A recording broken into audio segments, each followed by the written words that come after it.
I've studied successful people for 40 years, and though the diversity you find among them is astounding, I've found that they are all alike in one way: how they think. That is the one thing that separates successful people from unsuccessful ones. And here's the good news. How successful people think can be learned. If you change your thinking, you can change your life. Why you should change your thinking. It's hard to overstate the value of changing your thinking. Good thinking can do many things for you: generate revenue, solve problems, and create opportunities. It can take you to a whole new level, personally and professionally. It really can change your life. Consider some things you need to know about changing your thinking. 1. Changed thinking is not automatic. Sadly, a change in thinking doesn't happen on its own. Good ideas rarely go out and find someone. If you want to find a good idea, you must search for it. If you want to become a better thinker, you need to work at it.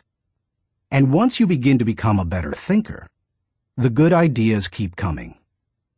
In fact, the amount of good thinking you can do at any time depends primarily on the amount of good thinking you are already doing. 2. Changed thinking is difficult. When you hear someone say, "Now this is just off the top of my head," expect dandruff. The only people who believe thinking is easy are those who don't habitually engage in it. Nobel Prize-winning physicist Albert Einstein, one of the best thinkers who ever lived, asserted, "Thinking is hard work. That's why so few do it." Because thinking is so difficult, you want to use anything you can to help you improve the process. 3. Changed thinking is worth the investment. Author Napoleon Hill observed, "More gold has been mined from the thoughts of man than has ever been taken from the earth." When you take the time to learn how to change your thinking and become a better thinker, you are investing in yourself. Gold mines tap out. Stock markets crash. Real estate investments can go sour, but a human mind with the ability to think well is like a diamond mine that never runs out. It's priceless. How to become a better thinker. Do you want to master the process of good thinking? Do you want to be a better thinker tomorrow than you are today? Then you need to engage in an ongoing process that improves your thinking. I recommend you do the following. 1. Expose yourself to good input. Good thinkers always prime the pump of ideas. They always look for things to get the thinking process started, because what you put in always impacts what comes out. Read books, review trade magazines, listen to tapes, and spend time with good thinkers.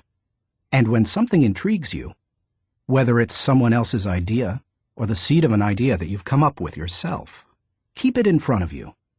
Put it in writing and keep it somewhere in your favorite thinking place to stimulate your thinking. 2. Expose yourself to good thinkers. Spend time with the right people. As I worked on this section and bounced my ideas off of some key people so that my thoughts would be stretched, I realized something about myself. All of the people in my life whom I consider to be close friends or colleagues are thinkers. Now, I love all people. I try to be kind to everyone I meet, and I desire to add value to as many people as I can through conferences, books, audio lessons, etc. But the people I seek out and choose to spend time with all challenge me with their thinking and their actions. They are constantly trying to grow and learn. That's true of my wife Margaret, my close friends, and the executives who run my companies. Every one of them is a good thinker. The writer of Proverbs observed that sharp people sharpen one another, just as iron sharpens iron. If you want to be a sharp thinker, be around sharp people. 3. choose to think good thoughts. To become a good thinker, you must become intentional about the thinking process. Regularly put yourself in the right place to think, shape, stretch, and land your thoughts. Make it a priority. Remember, thinking is a discipline. Recently, I had breakfast with Dan Cathy, the president of Chick-fil-A, a fast food chain headquartered in the Atlanta area. I told him that I was working on this book, and I asked him if he made thinking time a high priority. Not only did he say yes, but he told me about what he calls his thinking schedule. It helps him to fight the hectic pace of life that discourages intentional thinking. Dan says he sets aside time just to think for half a day every 2 weeks, for 1 whole day every month, and for 2 or 3 full days every year. Dan explains, "This helps me keep the main thing, since I am so easily distracted." You may want to do something similar, or you can develop a schedule and method of your own. No matter what you choose to do, go to your thinking place, take paper and pen, and make sure you capture your ideas in writing. 4. Act on your good thoughts. Ideas have a short shelf life. You must act on them before the expiration date. World War I flying ace Eddie Rickenbacker said it all when he remarked, "I can give you a 6-word formula for success. Think things through, then follow through." 5. Allow your emotions to create another good thought. To start the thinking process, you cannot rely on your feelings. In Failing Forward, I wrote that you can act your way into feeling long before you can feel your way into action. If you wait until you feel like doing something, you will likely never accomplish it. The same is true for thinking. You cannot wait until you feel like thinking to do it. However, I found that once you engage in the process of good thinking, you can use your emotions to feed the process and create mental momentum. Try it for yourself. After you go through the disciplined process of thinking and enjoy some success, allow yourself to savor the moment and try riding the mental energy of that success. If you're like me, it's likely to spur additional thoughts and productive ideas. 6. Repeat the process. One good thought does not make a good life.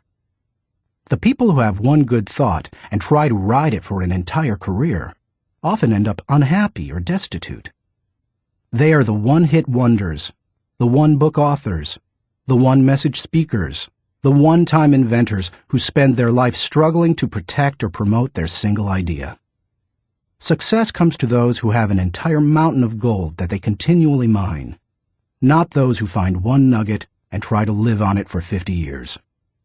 To become someone who can mine a lot of gold, you need to keep repeating the process of good thinking. Putting yourself in the right place to think. Becoming a good thinker isn't overly complicated. It's a discipline. If you do the 6 things I have outlined, you will set yourself up for a lifestyle of better thinking. But what do you do to come up with specific ideas on a day-to-day basis? I want to teach you the process that I've used to discover and develop good thoughts. It's certainly not the only one that works, but it has worked well for me. 1. Find a place to think your thoughts. If you go to your designated place to think, expecting to generate good thoughts, then eventually you will come up with some. Where is the best place to think? Everybody's different. Some people think best in the shower. Others, like my friend Dick Biggs, like to go to a park. For me, the best places to think are in my car, on planes, and in the spa. Ideas come to me in other places as well, such as when I'm in bed. I keep a special lighted writing pad on my nightstand for such times. I believe I often get thoughts because I make it a habit to frequently go to my thinking places. If you want to consistently generate ideas, you need to do the same thing. Find a place where you can think and plan to capture your thoughts on paper so that you don't lose them. When I found a place to think my thoughts found a place in me. 2. Find a place to shape your thoughts. Rarely do ideas come fully formed and completely worked out. Most of the time, they need to be shaped until they have substance. As my friend Dan Ryland says, they have to stand the test of clarity and questioning. During the shaping time, you want to hold an idea up to strong scrutiny. Many times a thought that seemed outstanding late at night looks pretty silly in the light of day. Ask questions about your ideas. Fine-tune them. One of the best ways to do that is to put your thoughts in writing. Professor, college president, and U.S. Senator S.I. Hayakawa wrote, "Learning to write is learning to think. You don't know anything clearly unless you can state it in writing." As you shape your thoughts, you find out whether an idea has potential. You learn what you have. You also learn some things about yourself. The shaping time thrills me because it embodies humor. The thoughts that don't work often provide comic relief. Humility. The moments when I connect with God awe me. Excitement. I love to play out an idea mentally. I call it futuring it. Creativity. In these moments, I am unhampered by reality. Fulfillment. God made me for this process. It uses my greatest gifts and gives me joy. Honesty. As I turn over an idea in my mind, I discover my true motives. Passion. When you shape a thought, you find out what you believe and what really counts. Change. Most of the changes I have made in my life resulted from thorough thinking on a subject. You can shape your thoughts almost anywhere. Just find a place that works for you, where you will be able to write things down, focus your attention without interruptions, and ask questions about your ideas. 3. Find a place to stretch your thoughts. If you come upon great thoughts and spend time mentally shaping them, don't think you're done and can stop there.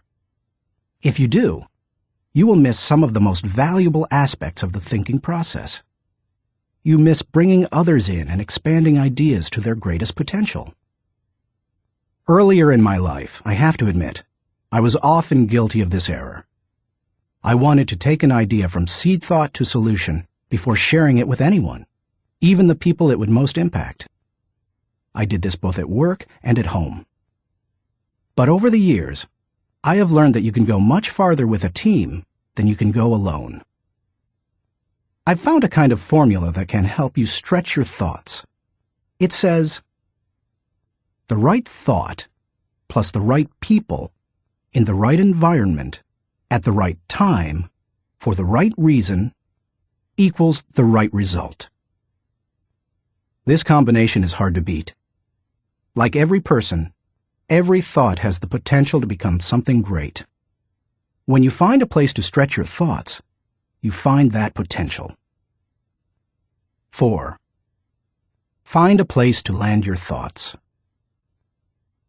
Author C.D. Jackson observes that great ideas need landing gear as well as wings. Any idea that remains only an idea doesn't make a great impact. The real power of an idea comes when it goes from abstraction to application.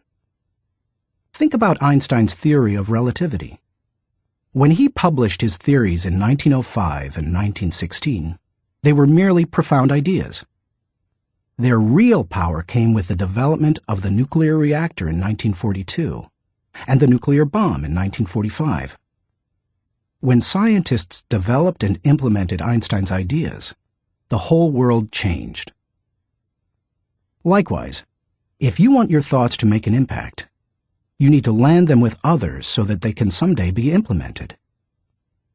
As you plan for the application phase of the thinking process, land your ideas first with yourself. Landing an idea with yourself will give you integrity. People will buy into an idea only after they buy into the leader who communicates it. Before teaching any lesson, I ask myself 3 questions. Do I believe it? Do I live it? Do I believe others should live it? If I can't answer yes to all 3 questions, then I haven't landed it. Key players. Let's face it, no idea will fly if the influencers don't embrace it. After all, they are the people who carry thoughts from idea to implementation. Those most affected. Landing thoughts with the people on the firing line will give you great insight. Those closest to changes that occur as a result of a new idea can give you a reality read. And that's important, because sometimes even when you've diligently completed the process of creating a thought, shaping it, and stretching it with other good thinkers, you can still miss the mark. 5. Find a place to fly your thoughts. French philosopher Henri-Louis Bergson, who won the Nobel Prize in Literature in 1927, asserted that a person should think like a man of action, act like a man of thought. What good is thinking if it has no application in real life? Thinking divorced from actions cannot be productive. Learning how to master the process of thinking well leads you to productive thinking. If you can develop the discipline of good thinking and turn it into a lifetime habit, then you will be successful and productive all of your life. Once you've created, shaped, stretched, and landed your thoughts, then flying them can be fun and easy. Portrait of a good thinker. You often hear someone say that a colleague or friend is a good thinker, but that phrase means something different to everyone. To one person, it may mean having a high IQ, while to another, it could mean knowing a bunch of trivia, or being able to figure out whodunit when reading a mystery novel. I believe that good thinking isn't just one thing. It consists of several specific thinking skills. Becoming a good thinker means developing those skills to the best of your ability. It doesn't matter whether you were born rich or poor. It doesn't matter if you have a 3rd-grade education or possess a PhD. It doesn't matter if you suffer from multiple disabilities or you're the picture of health. No matter what your circumstances, you can learn to be a good thinker. All you must do is be willing to engage in the process every day. In Built to Last, Jim Collins and Jerry Porras describe what it means to be a visionary company, the kind of company that epitomizes the pinnacle of American business. They describe those companies this way. A visionary company is like a great work of art. Think of Michelangelo's scenes from Genesis on the ceiling of the Sistine Chapel, or his statue of David. Think of a great and enduring novel like Huckleberry Finn, or Crime and Punishment. Think of Beethoven's Ninth Symphony, or Shakespeare's Henry V. Think of a beautifully designed building, like the masterpieces of Frank Lloyd Wright, or Ludwig Mies van der Rohe. You can't point to any one single item that makes the whole thing work. It's the entire work, all the pieces working together to create an overall effect that leads to enduring greatness. Good thinking is similar. You need all the thinking pieces to become the kind of person who can achieve great things. Those pieces include the following 11 skills. Seeing the wisdom of big picture thinking. Unleashing the potential of focused thinking. Discovering the joy of creative thinking. Recognizing the importance of realistic thinking. Releasing the power of strategic thinking. Feeling the energy of possibility thinking. Embracing the lessons of reflective thinking. Questioning the acceptance of popular thinking. Encouraging the participation of shared thinking. Experiencing the satisfaction of unselfish thinking. Enjoying the return of bottom-line thinking. As you read the chapters dedicated to each kind of thinking, you will discover that they do not try to tell you what to think.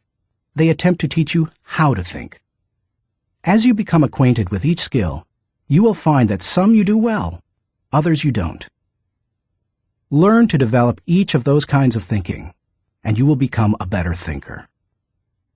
Master all that you can, including the process of shared thinking, which helps you compensate for your weak areas, and your life will change. How successful people think. Chapter 1. Cultivate big picture thinking. Where success is concerned, people are not measured in inches or pounds or college degrees or family background. They are measured by the size of their thinking. David Schwartz. Big picture thinking can benefit any person in any profession. When somebody like Jack Welch tells a GE employee that the ongoing relationship with a customer is more important than the sale of an individual product, he's reminding them of the big picture. When two parents are fed up with potty training, poor grades, or fender benders, and one reminds the other that the current difficult time is only a temporary season, then they benefit from thinking big picture. Real estate developer Donald Trump quipped, "You have to think anyway, so why not think big?" Big picture thinking brings wholeness and maturity to a person's thinking. It brings perspective.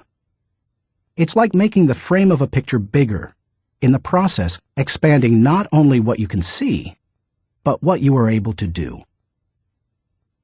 Spend time with big picture thinkers, and you will find that they learn continually. Big picture thinkers are never satisfied with what they already know. They are always visiting new places, reading new books, meeting new people, learning new skills. And because of that practice, they often are able to connect the unconnected. They are lifelong learners. To help me maintain a learner's attitude, I spend a few moments every morning thinking about my learning opportunities for the day. As I review my calendar and to-do list, knowing whom I will meet that day, what I will read, which meetings I will attend, I note where I am most likely to learn something. Then I mentally cue myself to look attentively for something that will improve me in that situation. If you desire to keep learning, I want to encourage you to examine your day and look for opportunities to learn. Listen intentionally. An excellent way to broaden your experience is to listen to someone who has expertise in an area where you don't. I search for such opportunities. One year I spoke to about 900 coaches and scouts at the Senior Bowl, where graduating football players participate in their last college game. I had the opportunity, along with my son-in-law Steve Miller, to have dinner with NFL head coaches Dave Wanstead and Butch Davis. It's not often that you get such an opportunity, so I asked them questions about teamwork and spent a lot of time listening to them. At the end of the evening, as Steve and I were walking to our car, he said to me, "John, I bet you asked those coaches 100 questions tonight." "If I'm going to learn and grow," I replied, "I must know what questions to ask and know how to apply the answers to my life." Listening has taught me a lot more than talking. When you meet with people, it's good to have an agenda so that you can learn. It's a great way to partner with people who can do things you can't. Big picture thinkers recognize that they don't know lots of things. They frequently ask penetrating questions to enlarge their understanding and thinking. If you want to become a better big picture thinker, then become a good listener. Look expansively. Writer Henry David Thoreau wrote, "Many an object is not seen, though it falls within the range of our visual ray, because it does not come within the range of our intellectual ray." Human beings habitually see their own world first. For example, when people arrive at a leadership conference put on by my company, Enjoy, they want to know where they're going to park, whether they will be able to get a good and comfortable seat, whether the speaker will be on, and if the breaks will be spaced right. When I arrive to speak at the same conference, I want to know that the lighting is good, the sound equipment is operating effectively, whether the speaker's platform will be close enough to the people, etc. Who you are determines what you see and how you think. Big picture thinkers realize there is a world out there besides their own, and they make an effort to get outside of themselves and see other people's worlds through their eyes. It's hard to see the picture while inside the frame. To see how others see, you must first find out how they think.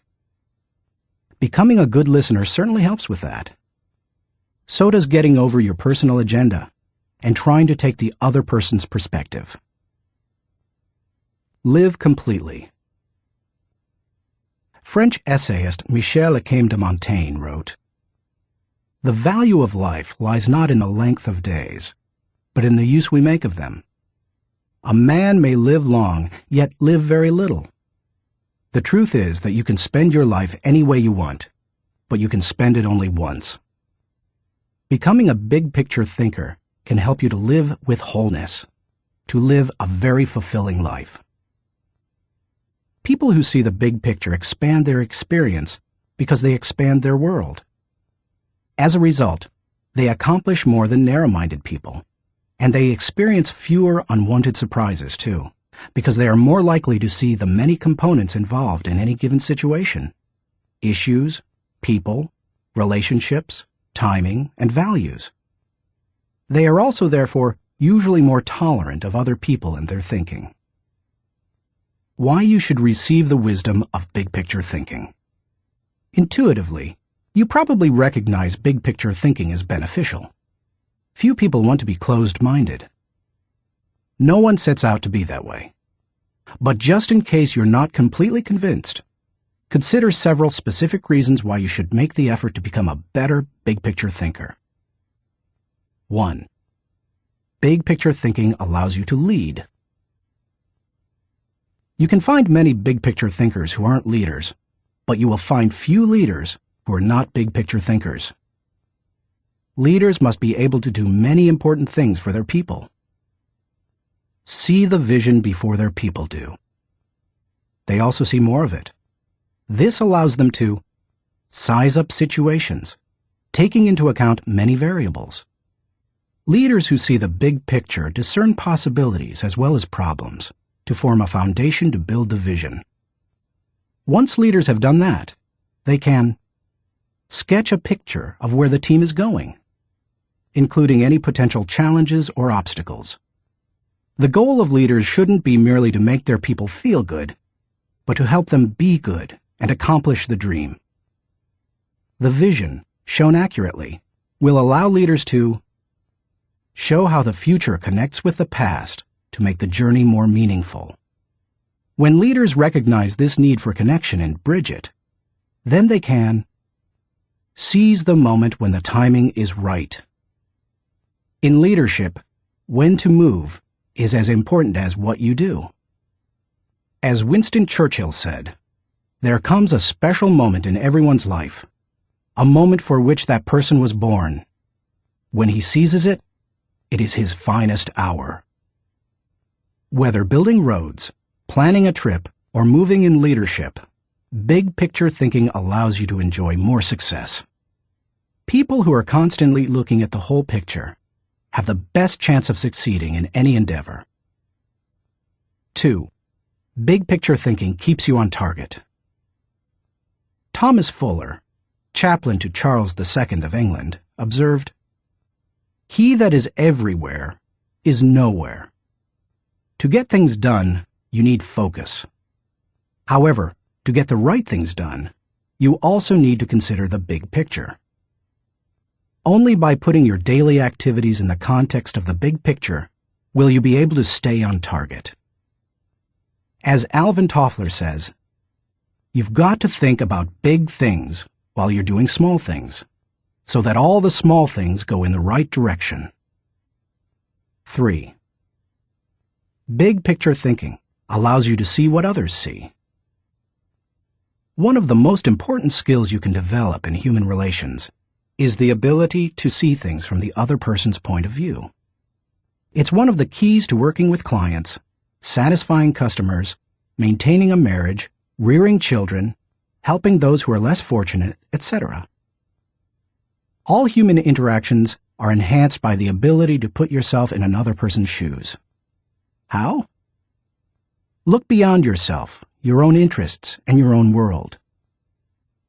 When you work to consider an issue from every possible angle, examine it in the light of another's history, discover the interests and concerns of others, and try to set aside your own agenda, you begin to see what others see. And that is a powerful thing. 4. Big picture thinking promotes teamwork. If you participate in any kind of team activity, then you know how important it is that team members see the whole picture, not just their own part. Anytime a person doesn't know how his work fits with that of his teammates, then the whole team is in trouble. The better the grasp team members have of the big picture, the greater their potential to work together as a team. 5. Big picture thinking keeps you from being caught up in the mundane. Let's face it, some aspects of everyday life are absolutely necessary but thoroughly uninteresting. Big picture thinkers don't let the grind get to them because they don't lose sight of the all-important overview. They know that the person who forgets the ultimate is a slave to the immediate. 6. Big picture thinking helps you to chart uncharted territory. Have you ever heard the expression, "We'll cross that bridge when we come to it"? That phrase undoubtedly was coined by someone who had trouble seeing the big picture. The world was built by people who crossed bridges in their minds long before anyone else did. The only way to break new ground or move into uncharted territory is to look beyond the immediate and see the big picture. How to acquire the wisdom of big picture thinking. If you desire to seize new opportunities and open new horizons, then you need to add big picture thinking to your abilities. To become a good thinker, better able to see the big picture, keep in mind the following suggestions. 1. Don't strive for certainty. Big picture thinkers are comfortable with ambiguity. They don't try to force every observation or piece of data into pre-formulated mental cubbyholes. They think broadly and can juggle many seemingly contradictory thoughts in their minds. If you want to cultivate the ability to think big picture, then you must get used to embracing and dealing with complex and diverse ideas. 2. Learn from every experience. Big picture thinkers broaden their outlook by striving to learn from every experience. They don't rest on their successes, they learn from them. More importantly, they learn from their failures. They can do that because they remain teachable. Varied experiences, both positive and negative, help you see the big picture. The greater the variety of experience and success, the more potential to learn you have. If you desire to be a big picture thinker, then get out there and try a lot of things. Take a lot of chances, and take time to learn after every victory or defeat. 3. Gain insight from a variety of people. Big picture thinkers learn from their experiences, but they also learn from experiences they don't have. That is, they learn by receiving insight from others, from customers, employees, colleagues, and leaders. If you desire to broaden your thinking and see more of the big picture, then seek out counselors to help you. But be wise in whom you ask for advice. Gaining insight from a variety of people doesn't mean stopping anyone and everyone in hallways and grocery store lines and asking what they think about a given subject. Be selective. Talk to people who know and care about you, who know their field, and who bring experience deeper and broader than your own. 4. Give yourself permission to expand your world. If you want to be a big picture thinker, you will have to go against the flow of the world. Society wants to keep people in boxes. Most people are married mentally to the status quo. They want what was, not what can be. They seek safety in simple answers. To think big picture, you need to give yourself permission to go a different way, to break new ground, to find new worlds to conquer. And when your world does get bigger, you need to celebrate. Never forget there is more out there in the world than what you've experienced. Keep learning, keep growing, and keep looking at the big picture. If you desire to be a good thinker, that's what you need to do. Thinking question. Am I thinking beyond myself and my world so that I process ideas with a holistic perspective? Chapter 2. Engage in focused thinking. He did each thing as if he did nothing else. Spoken of novelist Charles Dickens. Philosopher Bertrand Russell once asserted, "To be able to concentrate for a considerable time is essential to difficult achievement." Sociologist Robert Lind observed that, "Knowledge is power only if a man knows what facts are not to bother about." Focused thinking removes distractions and mental clutter so that you can concentrate on an issue and think with clarity. Focused thinking can do several things for you. 1.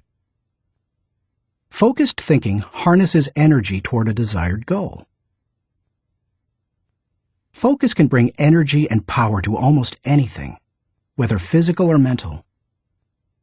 If you're learning how to pitch a baseball and you want to develop a good curveball, then focused thinking while practicing will improve your technique. If you need to refine the manufacturing process of your product, focused thinking will help you develop the best method. If you want to solve a difficult mathematics problem, focused thinking helps you break through to the solution. The greater the difficulty of a problem or issue, the more focused thinking time is necessary to solve it. 2.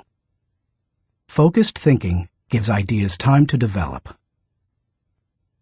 I love to discover and develop ideas. I often bring my creative team together for brainstorming and creative thinking. When we first get together, we try to be exhaustive in our thinking in order to generate as many ideas as possible. The birthing of a potential breakthrough often results from sharing many good ideas. But to take ideas to the next level, you must shift from being expansive in your thinking to being selective. I have discovered that a good idea can become a great idea when it is given focus time. It's true that focusing on a single idea for a long time can be very frustrating. I've often spent days focusing on a thought and trying to develop it, only to find that I could not improve the idea. But sometimes, my perseverance in focused thinking pays off. That brings me great joy. And when focused thinking is at its best, not only does the idea grow, but so do I. 3. Focused thinking brings clarity to the target. I consider golf one of my favorite hobbies. It's a wonderfully challenging game. I like it because the objectives are so clear. Professor William Mobley of the University of South Carolina made the following observation about golf. One of the most important things about golf is the presence of clear goals. You see the pins, you know the par. It's neither too easy nor unattainable. You know your average score, and there are competitive goals. Competitive with par, with yourself, and others.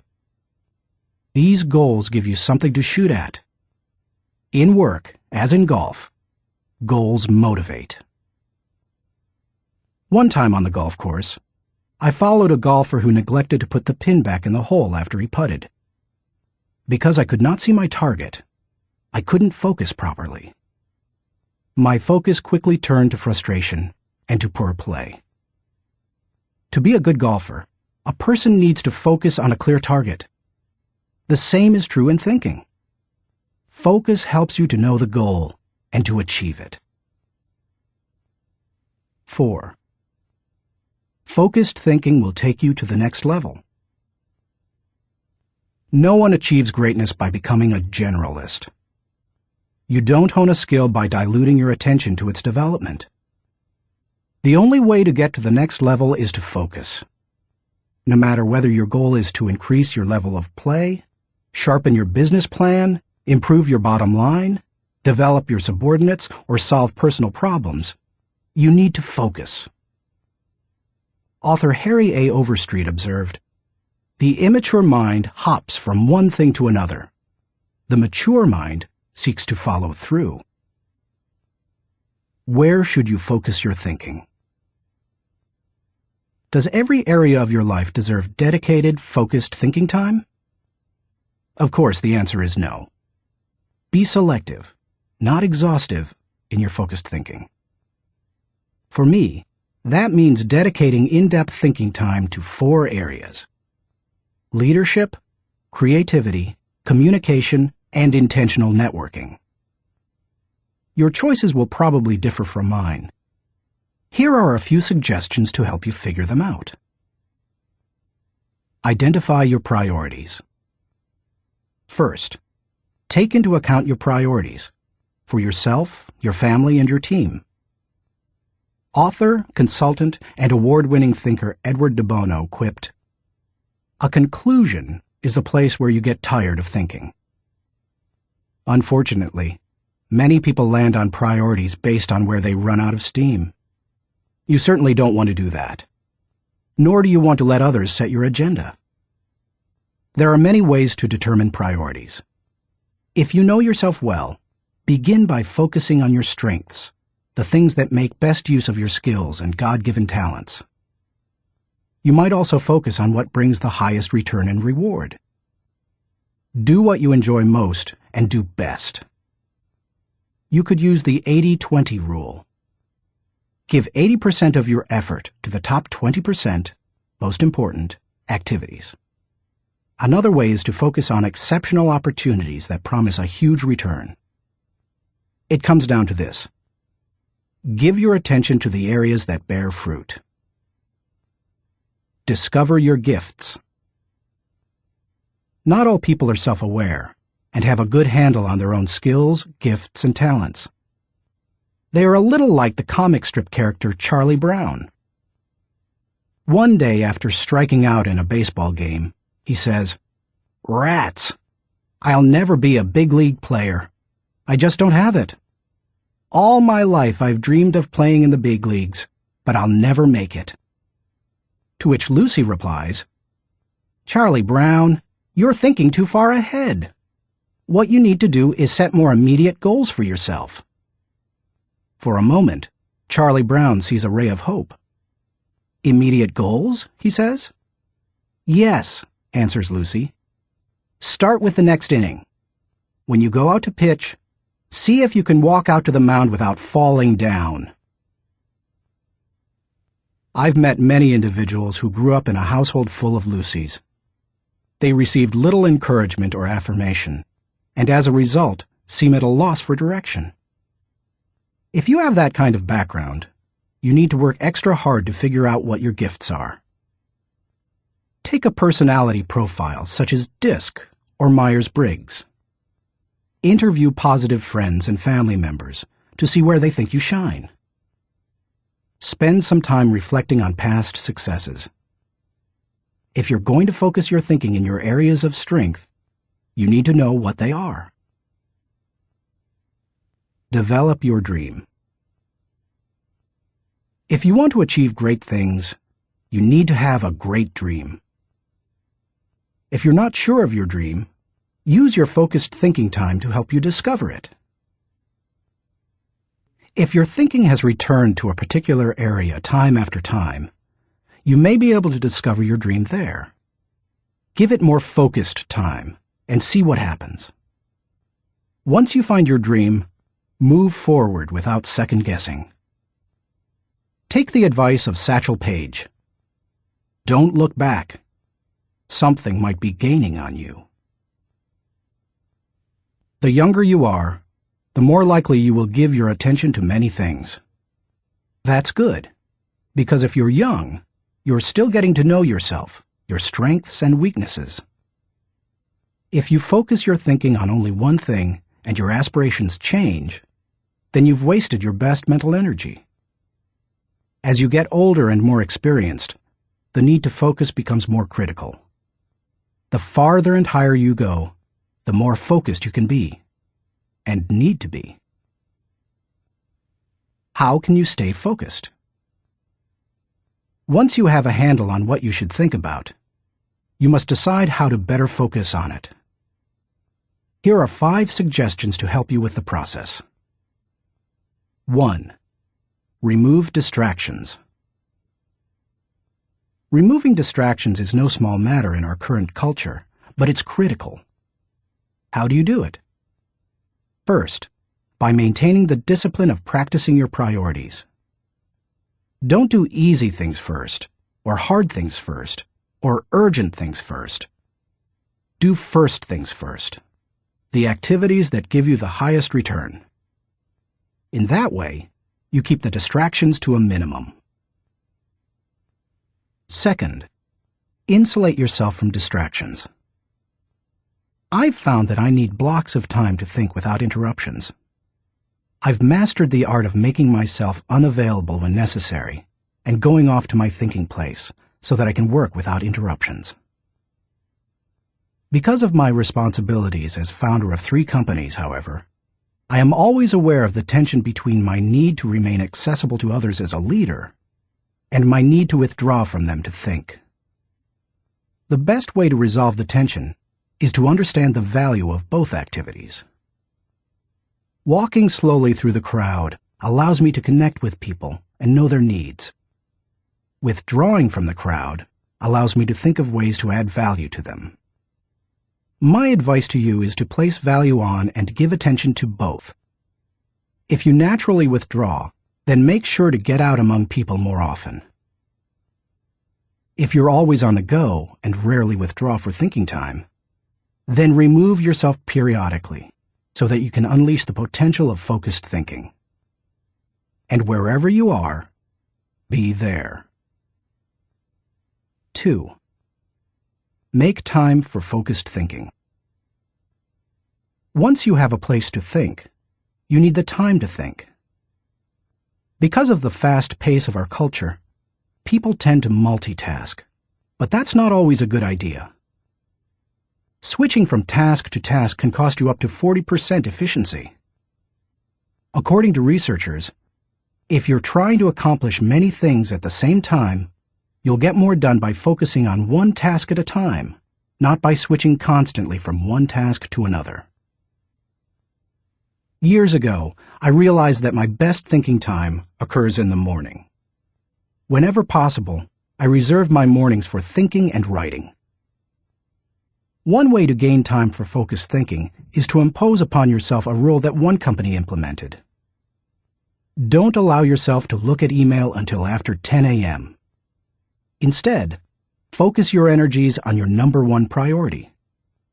Put non-productive time wasters on hold so that you can create thinking time for yourself. 3.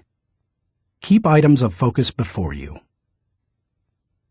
Ralph Waldo Emerson, the great transcendental thinker, believed, "Concentration is the secret of strength in politics, in war, in trade, in short, in all management of human affairs." To help me concentrate on the things that matter, I work to keep important items before me. One way is to ask my assistant, Linda Eggers, to keep bringing it up, asking me about it, giving me additional information in reference to it. I'll also keep a file or page on my desk so that I see it every day as I work. That strategy has successfully helped me for 30 years to stimulate and sharpen ideas. If you've never done it, I recommend that you try it. I'll tell you more about it in the section on reflective thinking. 4. Set goals. I believe goals are important. The mind will not focus until it has clear objectives. But the purpose of goals is to focus your attention and give you direction. not to identify a final destination. As you think about your goals, note that they should be clear enough to be kept in focus, close enough to be achieved, helpful enough to change lives.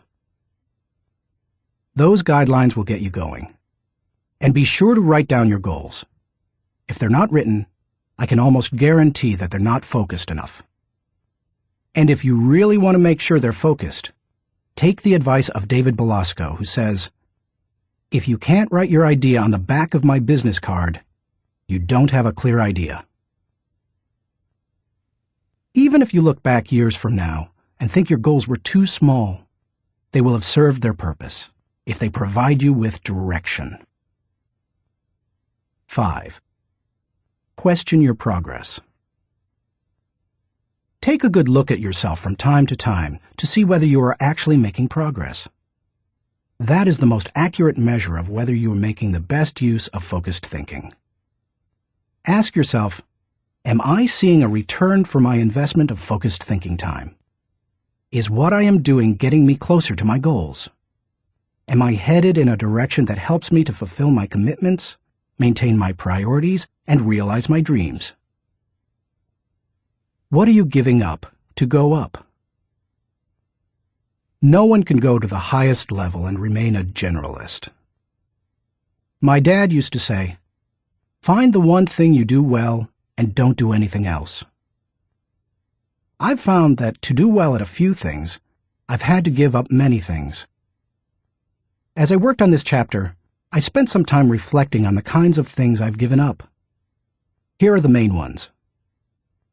I can't know everyone.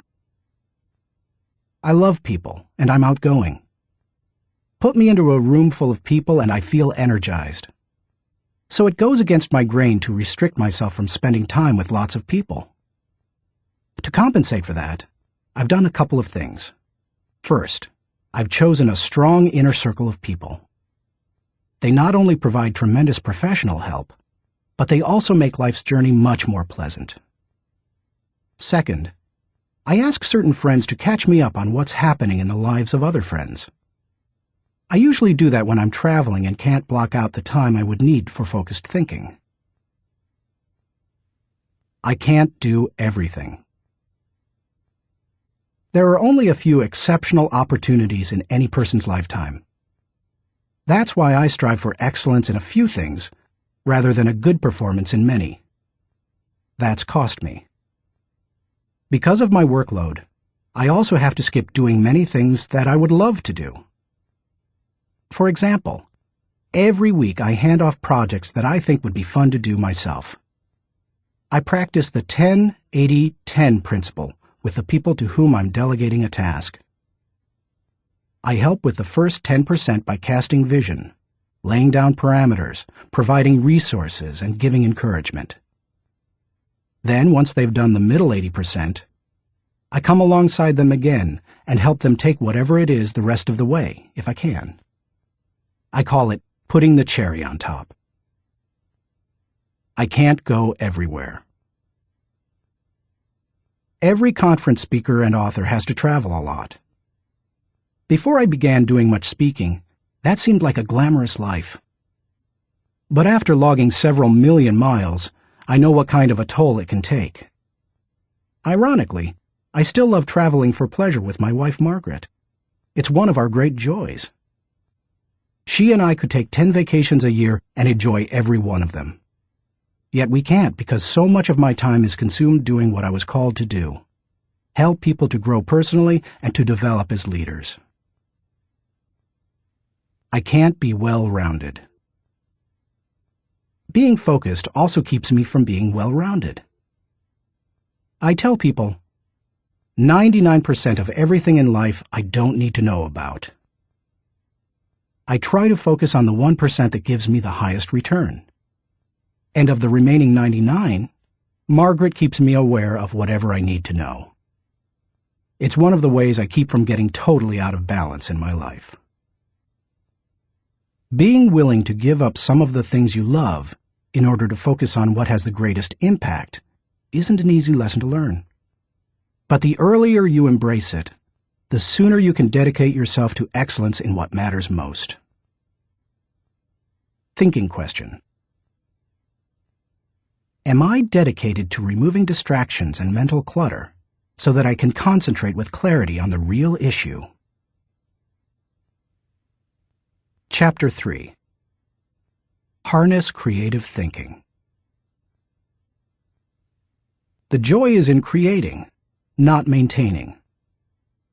Vince Lombardi, NFL Hall of Fame coach.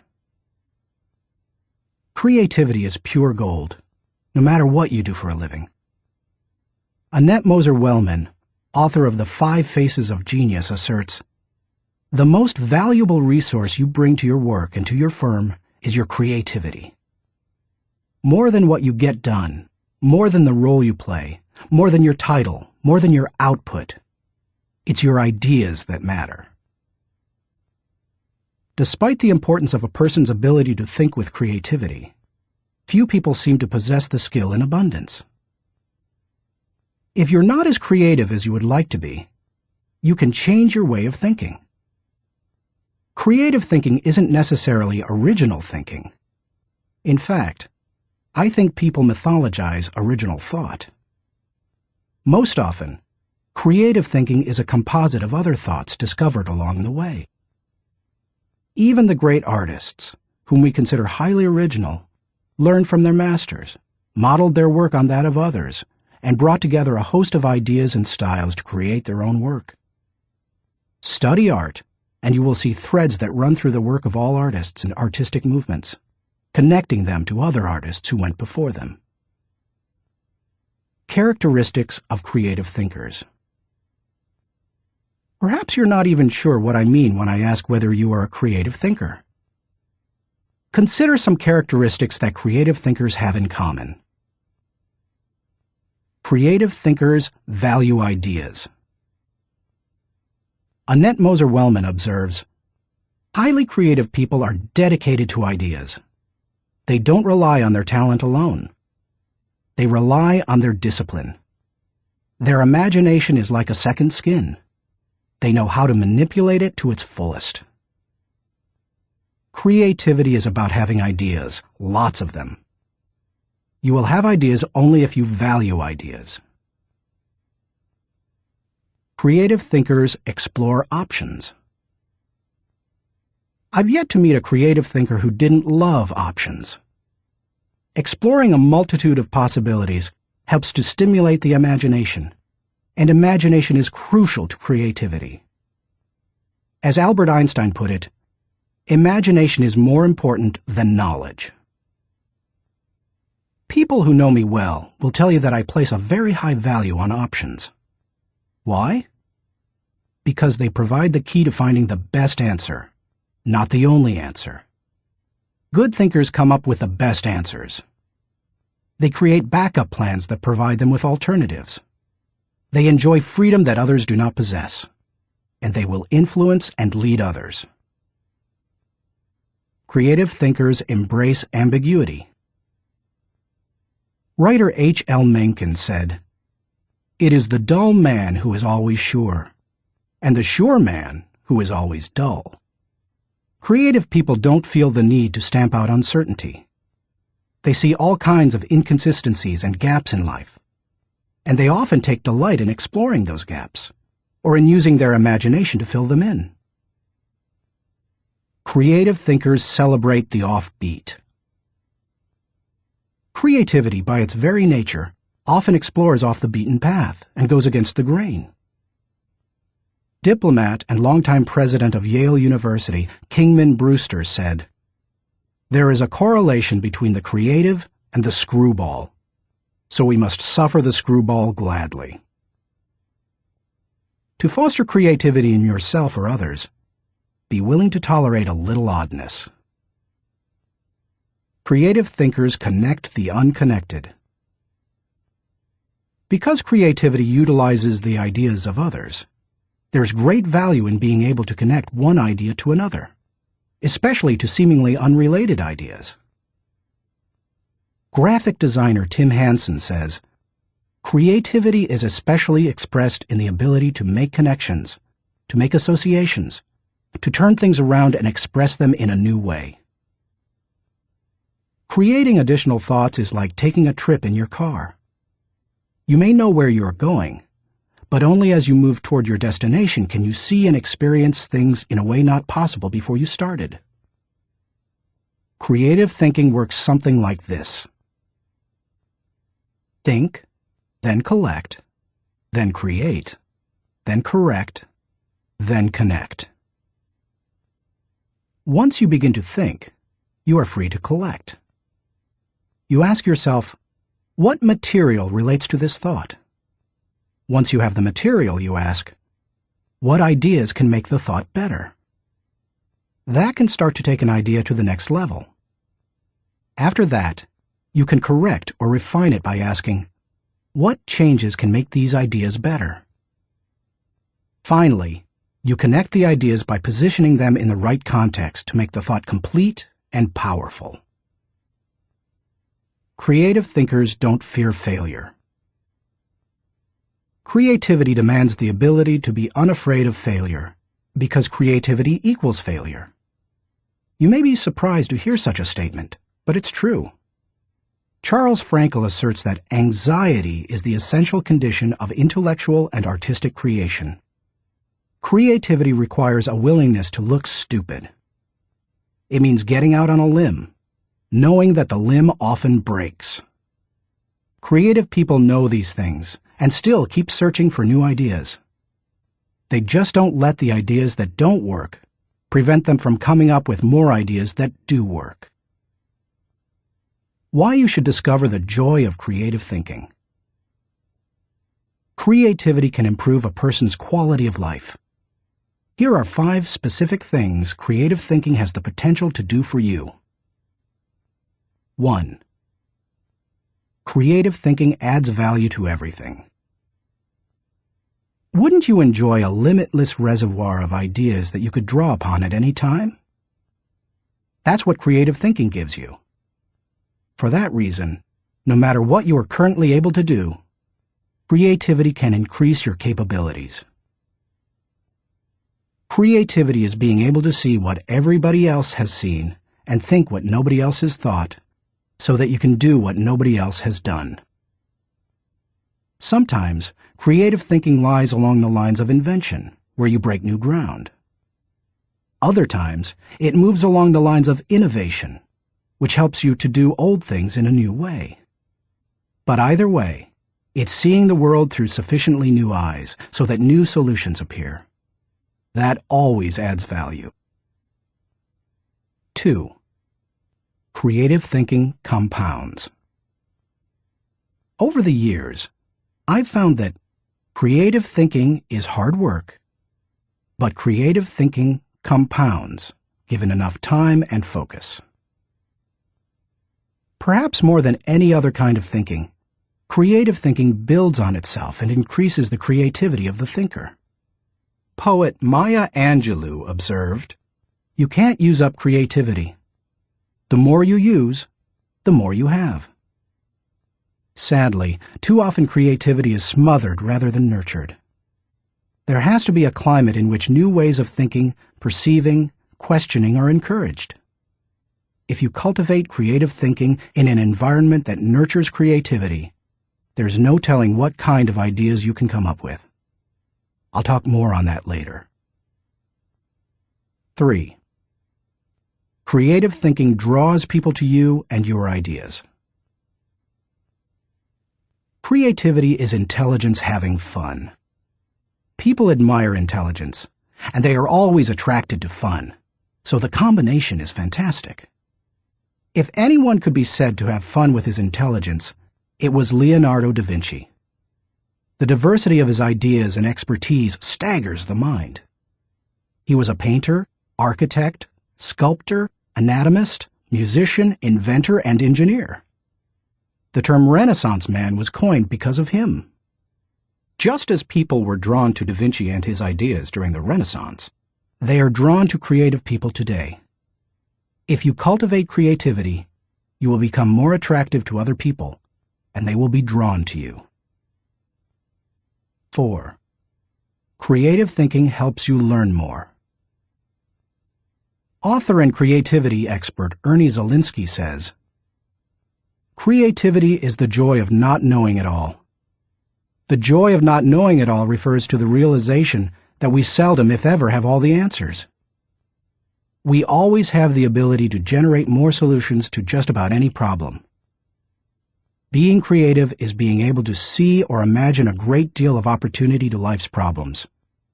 Creativity is having options."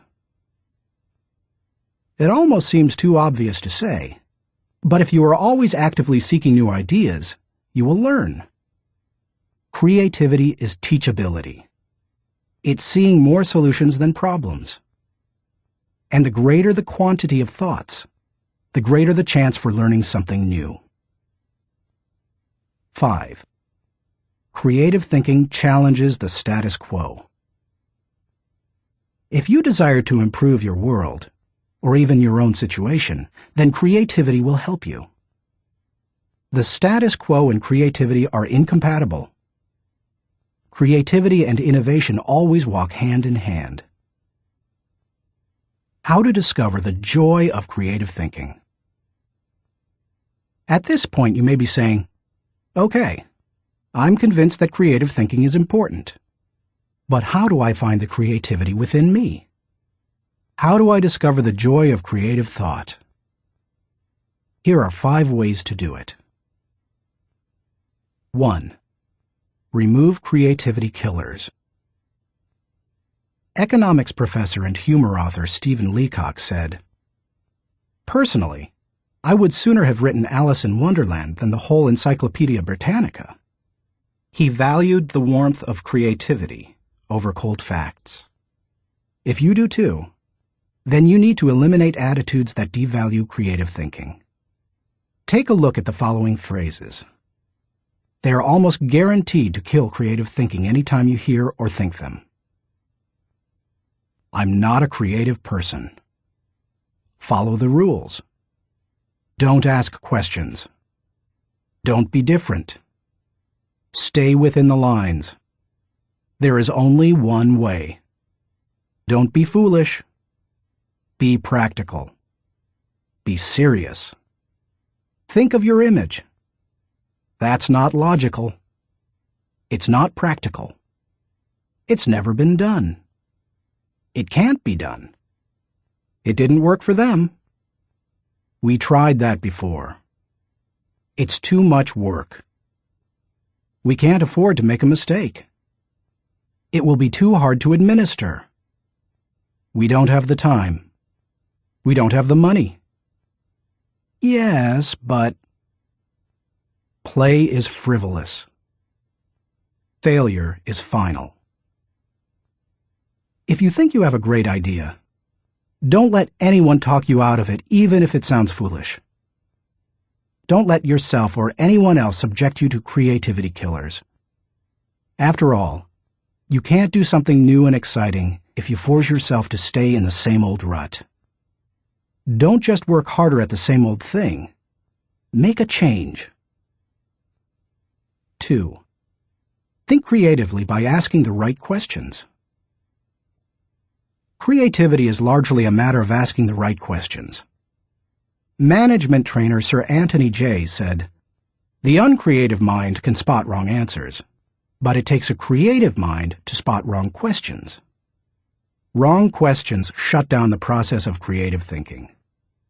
They direct thinkers down the same old path, or they chide them into believing that thinking isn't necessary at all. To stimulate creative thinking, ask yourself questions such as, why must it be done this way? What is the root problem? What are the underlying issues? What does this remind me of? What is the opposite? What metaphor or symbol helps to explain it? Why is it important? What's the hardest or most expensive way to do it? Who has a different perspective on this? What happens if we don't do it at all? You get the idea. And you can probably come up with better questions yourself. Physicist Tom Hirschfeld observed, "If you don't ask why this often enough, Somebody will ask, why you? If you want to think creatively, you must ask good questions. You must challenge the process. 3. Develop a creative environment. Charlie Brower said, "A new idea is delicate. It can be killed by a sneer or a yawn. It can be stabbed to death by a quip and worried to death by a frown on the right man's brow. Negative environments kill thousands of great ideas every minute." A creative environment, on the other hand, becomes like a greenhouse where ideas get seeded, sprout up, and flourish. A creative environment encourages creativity. David Hills says, "Studies of creativity suggest that the biggest single variable of whether or not employees will be creative is whether they perceive they have permission. When innovation and good thinking are openly encouraged and rewarded, then people see that they have permission to be creative." A creative environment places a high value on trust among team members and individuality. Creativity always risks failure. That's why trust is so important to creative people. In the creative process, trust comes from people working together, from knowing that people on the team have experience launching successful, creative ideas, and from the assurance that creative ideas won't go to waste because they will be implemented. A creative environment embraces those who are creative. Creative people celebrate the offbeat. How should creative people be treated? I take the advice of Tom Peters. Weed out the dullards, nurture the nuts. I do that by spending time with them, which I enjoy anyway. I especially like to pull people into brainstorming sessions. People look forward to an invitation to such meetings because the time will be filled with energy, ideas, and laughter. And the odds are high that a new project, seminar, or business strategy will result. When that happens, they also know a party's coming. A creative environment focuses on innovation, not just invention. Sam Weston, creator of the popular action figure G.I. Joe, said, "Truly groundbreaking ideas are rare, but you don't necessarily need one to make a career out of creativity." My definition of creativity is the logical combination of two or more existing elements that result in a new concept. The best way to make a living with your imagination is to develop innovative applications, not imagine completely new concepts. Creative people say, "Give me a good idea, and I'll give you a better idea." A creative environment is willing to let people go outside the lines. Most people automatically stay within lines, even if those lines have been arbitrarily drawn or are terribly out of date.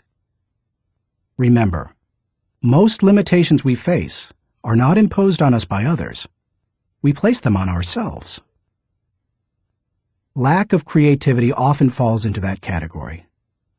If you want to be more creative, challenge boundaries. Inventor Charles Kettering said, "All human development, no matter what form it takes, must be outside the rules. Otherwise, we would never have anything new." A creative environment takes that into account. A creative environment appreciates the power of a dream. A creative environment promotes the freedom of a dream. A creative environment encourages the use of a blank sheet of paper and the question, if we could draw a picture of what we want to accomplish, what would that look like?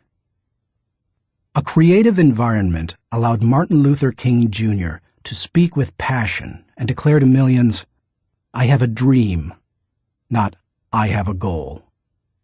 Goals may give focus, but dreams give power. Dreams expand the world.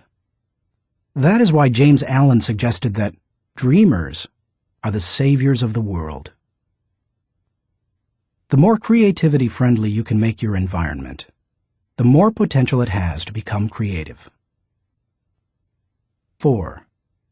Spend time with other creative people. What if the place you work has an environment hostile to creativity, and you possess little ability to change it? One possibility is to change jobs. But what if you desire to keep working there despite the negative environment? Your best option is to find a way to spend time with other creative people. Creativity is contagious. Have you ever noticed what happens during a good brainstorming session? One person throws out an idea. Another person uses it as a springboard to discover another idea. Someone else takes it in yet another, even better direction. Then somebody grabs hold of it and takes it to a whole new level. The interplay of ideas can be electric.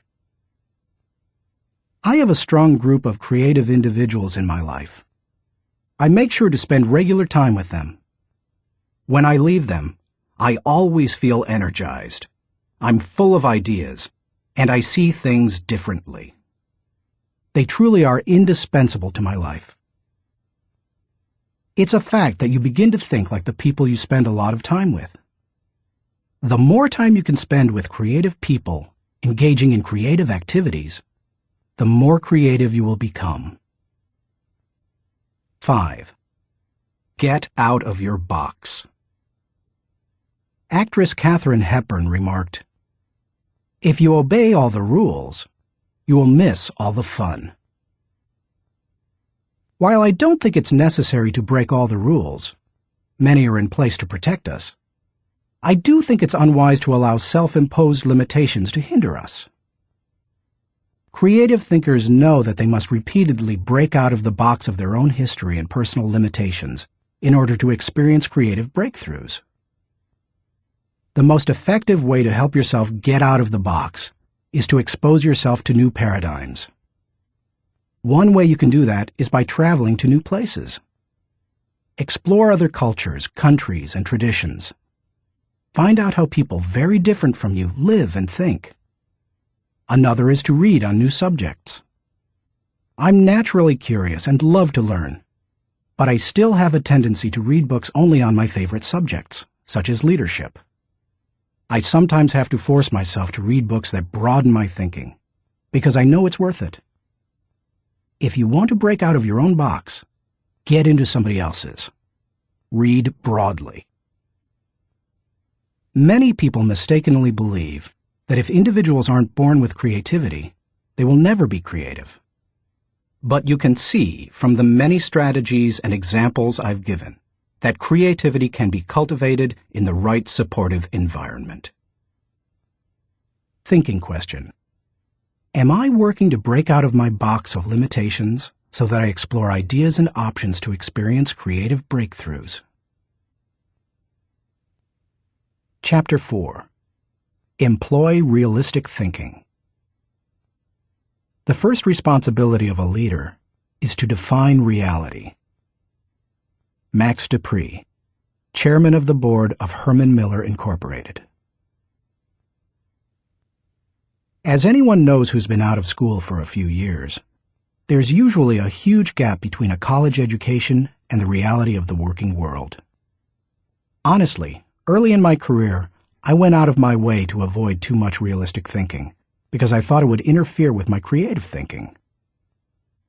But as I've grown, I've come to realize that realistic thinking adds to my life. Reality check.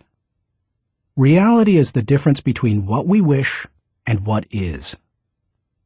It took some time for me to evolve into a realistic thinker. The process went in phases. First, I did not engage in realistic thinking at all. After a while, I realized that it was necessary, so I began to engage in it occasionally. But I didn't like it, because I thought it was too negative. And any time I could delegate it, I did. Eventually, I found that I had to engage in realistic thinking if I was going to solve problems and learn from my mistakes. And in time, I became willing to think realistically before I got in trouble and make it a continual part of my life. Today, I encourage my key leaders to think realistically. We make realistic thinking the foundation of our business because we derive certainty and security from it. Why you should recognize the importance of realistic thinking. If you're a naturally optimistic person as I am, you may not possess great desire to become a more realistic thinker. But cultivating the ability to be realistic in your thinking will not undermine your faith in people, nor will it lessen your ability to see and seize opportunities. Instead, it will add value to you in other ways. 1. Realistic thinking minimizes downside risk. Actions always have consequences. Realistic thinking helps you to determine what those consequences could be. And that's crucial, because only by recognizing and considering consequences can you plan for them. If you plan for the worst-case scenario, you can minimize the downside risk. 2. Realistic thinking gives you a target and a game plan. I've known business people who were not realistic thinkers. Here's the good news. They were very positive and had a high degree of hope for their business. Here's the bad news. Hope is not a strategy. Realistic thinking leads to excellence in leadership and management because it requires people to face reality. They begin to define their target and develop a game plan to hit it. When people engage in realistic thinking, they also begin to simplify practices and procedures, which results in better efficiency. Truthfully, in business, only a few decisions are important. Realistic thinkers understand the difference between the important decisions and those that are merely necessary in the normal course of business. The decisions that matter relate directly to your purpose. James Allen was right when he wrote, "Until thought is linked with purpose, there is no intelligent accomplishment." 3. Realistic thinking is a catalyst for change. People who rely on hope for their success rarely make change a high priority. If you have only hope, you imply that achievement and success are out of your hands. It's a matter of luck or chance. Why bother changing? Realistic thinking can dispel that kind of wrong attitude. There's nothing like staring reality in the face to make a person recognize the need for change. Change alone doesn't bring growth, but you cannot have growth without change. 4. Realistic thinking provides security. Anytime you have thought through the worst that can happen, and you have developed contingency plans to meet it, you become more confident and secure. It's reassuring to know that you are unlikely to be surprised. Disappointment is the difference between expectations and reality. Realistic thinking minimizes the difference between the two. 5. Realistic thinking gives you credibility. Realistic thinking helps people to buy into the leader and his or her vision. Leaders continually surprised by the unexpected soon lose credibility with their followers. On the other hand, leaders who think realistically and plan accordingly position their organizations to win. That gives their people confidence in them. The best leaders ask realistic questions before casting vision. They ask themselves things like, is it possible? Does this dream include everyone or just a few? Have I identified and articulated the areas that will make this dream difficult to achieve? 6. Realistic thinking provides a foundation to build on. Thomas Edison observed, "The value of a good idea is in using it." The bottom line on realistic thinking is that it helps you to make an idea usable by taking away the wish factor. Most ideas and efforts don't accomplish their intended results because they rely too much on what we wish rather than what is. You can't build a house in midair. It needs a solid foundation. Ideas and plans are the same. They need something concrete on which to build. Realistic thinking provides that solid foundation. 7. Realistic thinking is a friend to those in trouble. If creativity is what you would do if you were unafraid of the possibility of failure, then reality is dealing with failure if it does happen. Realistic thinking gives you something concrete to fall back on during times of trouble, which can be very reassuring. Certainty in the midst of uncertainty brings stability. 8. Realistic thinking brings the dream to fruition. British novelist John Galsworthy wrote, "Idealism increases in direct proportion to one's distance from the problem. If you don't get close enough to a problem, you can't tackle it. If you don't take a realistic look at your dream and what it will take to accomplish it, you will never achieve it." Realistic thinking helps to pave the way for bringing any dream to fruition. How to recognize the importance of realistic thinking. Because I'm naturally optimistic rather than realistic, I've had to take concrete steps to improve my thinking in this area. Here are 5 things I do to improve my realistic thinking. 1. Develop an appreciation for truth. I could not develop as a realistic thinker until I gained an appreciation for realistic thinking. And that means learning to look at and enjoy truth. President Harry S. Truman said, "I never give 'em hell. I just tell the truth, and they think it is hell." That's the way many people react to truth. People tend to exaggerate their success and minimize their failures or deficiencies. They live according to Ruckert's law, believing there is nothing so small that it can't be blown out of proportion. Unfortunately, many people today could be described by a quote from Winston Churchill. "Men occasionally stumble over the truth, but most pick themselves up and hurry off as if nothing has happened." More recently, television journalist Ted Koppel observed, "Our society finds truth too strong a medicine to digest undiluted. In its purest form, truth is not a polite tap on the shoulder. It is a howling reproach." In other words, the truth will set you free, but first, it will make you angry. If you want to become a realistic thinker, however, you need to get comfortable dealing with the truth and face up to it. 2. Do your homework. The process of realistic thinking begins with doing your homework. You must first get the facts. Former governor, congressman, and ambassador Chester Bowles said, "When you approach a problem, strip yourself of preconceived opinions and prejudice. Assemble and learn the facts of the situation.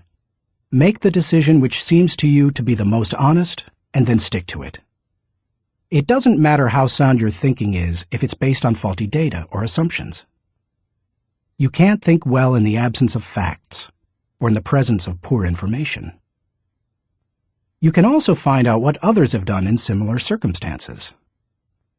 Remember, your thinking doesn't necessarily have to be original. It just has to be solid. Why not learn all you can from good thinkers who have faced similar situations in the past? Some of my best thinking has been done by others. 3. Think through the pros and cons. There's nothing like taking the time to really examine the pros and cons of an issue to give you a strong dose of reality. It rarely comes down to simply choosing the course of action with the greatest number of pros, because all pros and cons do not carry equal weight. But that's not the value of the exercise anyway. Rather, it helps you to dig into the facts, examine an issue from many angles, and really count the cost of a possible course of action. 4. Picture the worst-case scenario. The essence of realistic thinking is discovering, picturing, and examining the worst-case scenario. Ask yourself questions such as, what if sales fall short of projections? What if revenue hits rock bottom? Not an optimist's rock bottom, but real rock bottom.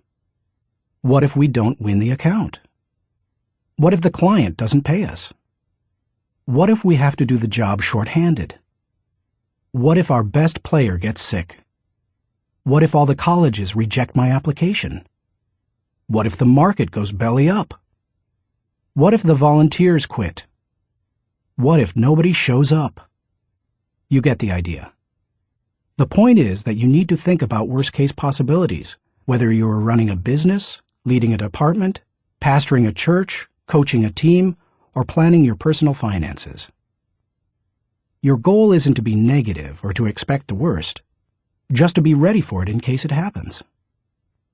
That way, you give yourself the best chance for a positive result, no matter what. If you picture the worst case and examine it honestly, then you really have experienced a reality check. You're ready for anything. As you do that, take the advice of Charles Hole, who advised, "Deliberate with caution, but act with decision, and yield with graciousness, or oppose with firmness." 5. Align your thinking with your resources. One of the keys to maximizing realistic thinking is aligning your resources with your objectives. Looking at pros and cons and examining worst-case scenarios will make you aware of any gaps between what you desire and what really is. Once you know what those gaps are, you can use your resources to fill them. After all, that's what resources are for. Super Bowl, Superdome, Super Security. Our country received lessons in realistic thinking following the tragedy of September 11, 2001. The destruction of the World Trade Center buildings in New York City far surpassed any worst-case scenarios that anyone might have envisioned. In the wake of that event, we now find that we don't have the luxury of avoiding or neglecting realistic thinking. I was reminded of that on Sunday, February 3, 2002. When I attended the Super Bowl in New Orleans, Louisiana. I had been to the big game twice before to root for the home team, first San Diego and later Atlanta, and had seen both teams lose. But I had never been to a game like this. The occasion had been designated a national security special event. That meant that the U.S. Secret Service would be overseeing it. Military personnel would work with local law enforcement, and security would be of the highest caliber. The Secret Service brought in several hundred agents and secured the area.